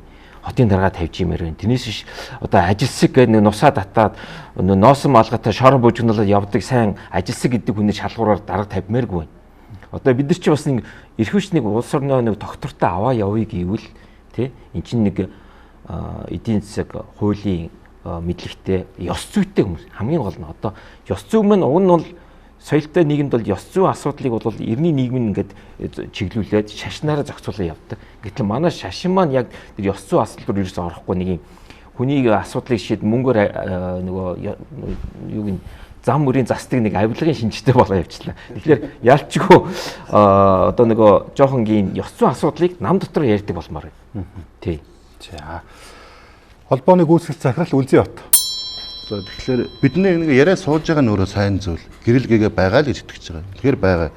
Тэгэхээр аж ахуйн нэгжүүдэд төлөөлж байгаа хүний хувьд төр ер нь аж ахуйн нэгжүүдийн хийх ёстой ажлыг хийхгүй байхаа ерөөсөө андгаалах хэрэгтэй.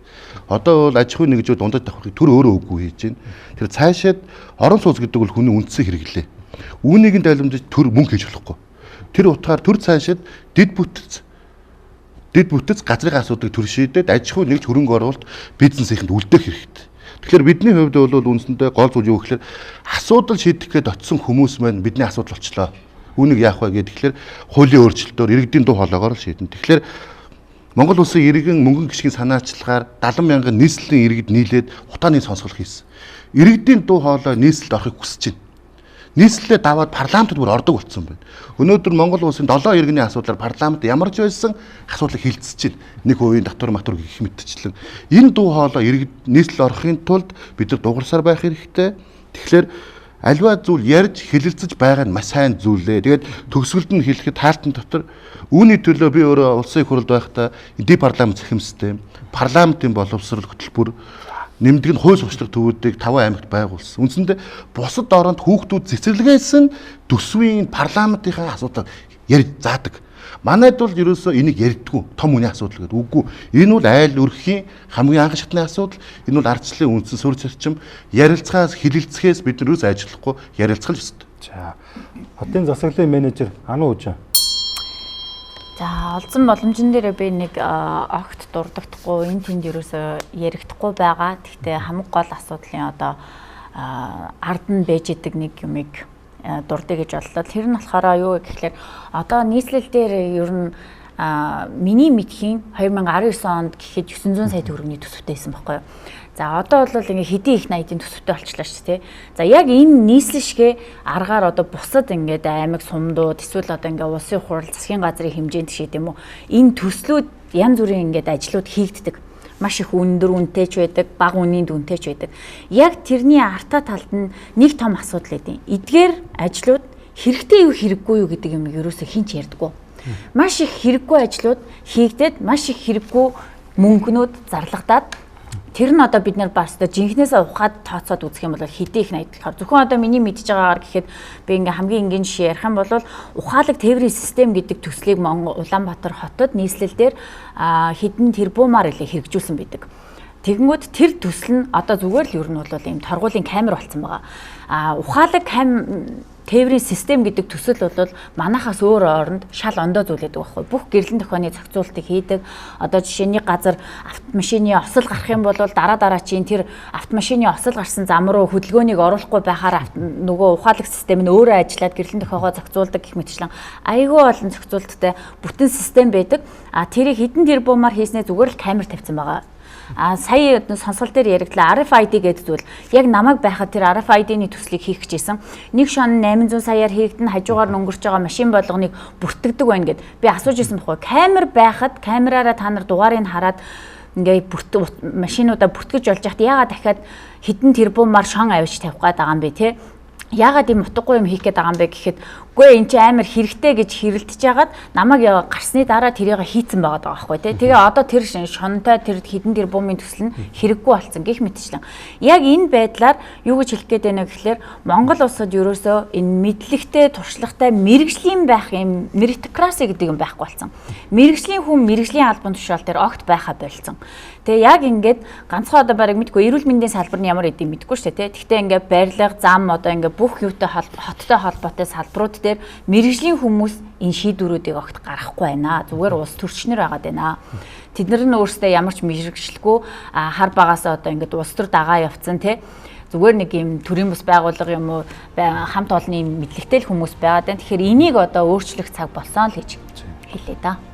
За баярлалаа. Ямар ч хэдүүлээ бараг нэг 90 минут гэсэн чинь 100 минут ярьж шиг боллоо. Тэгээд дараа дараагийн хилцүүлэгчээс мөрөлдсөн ирж бас энэ сэдвээр ярилцсан гэж бодож байна.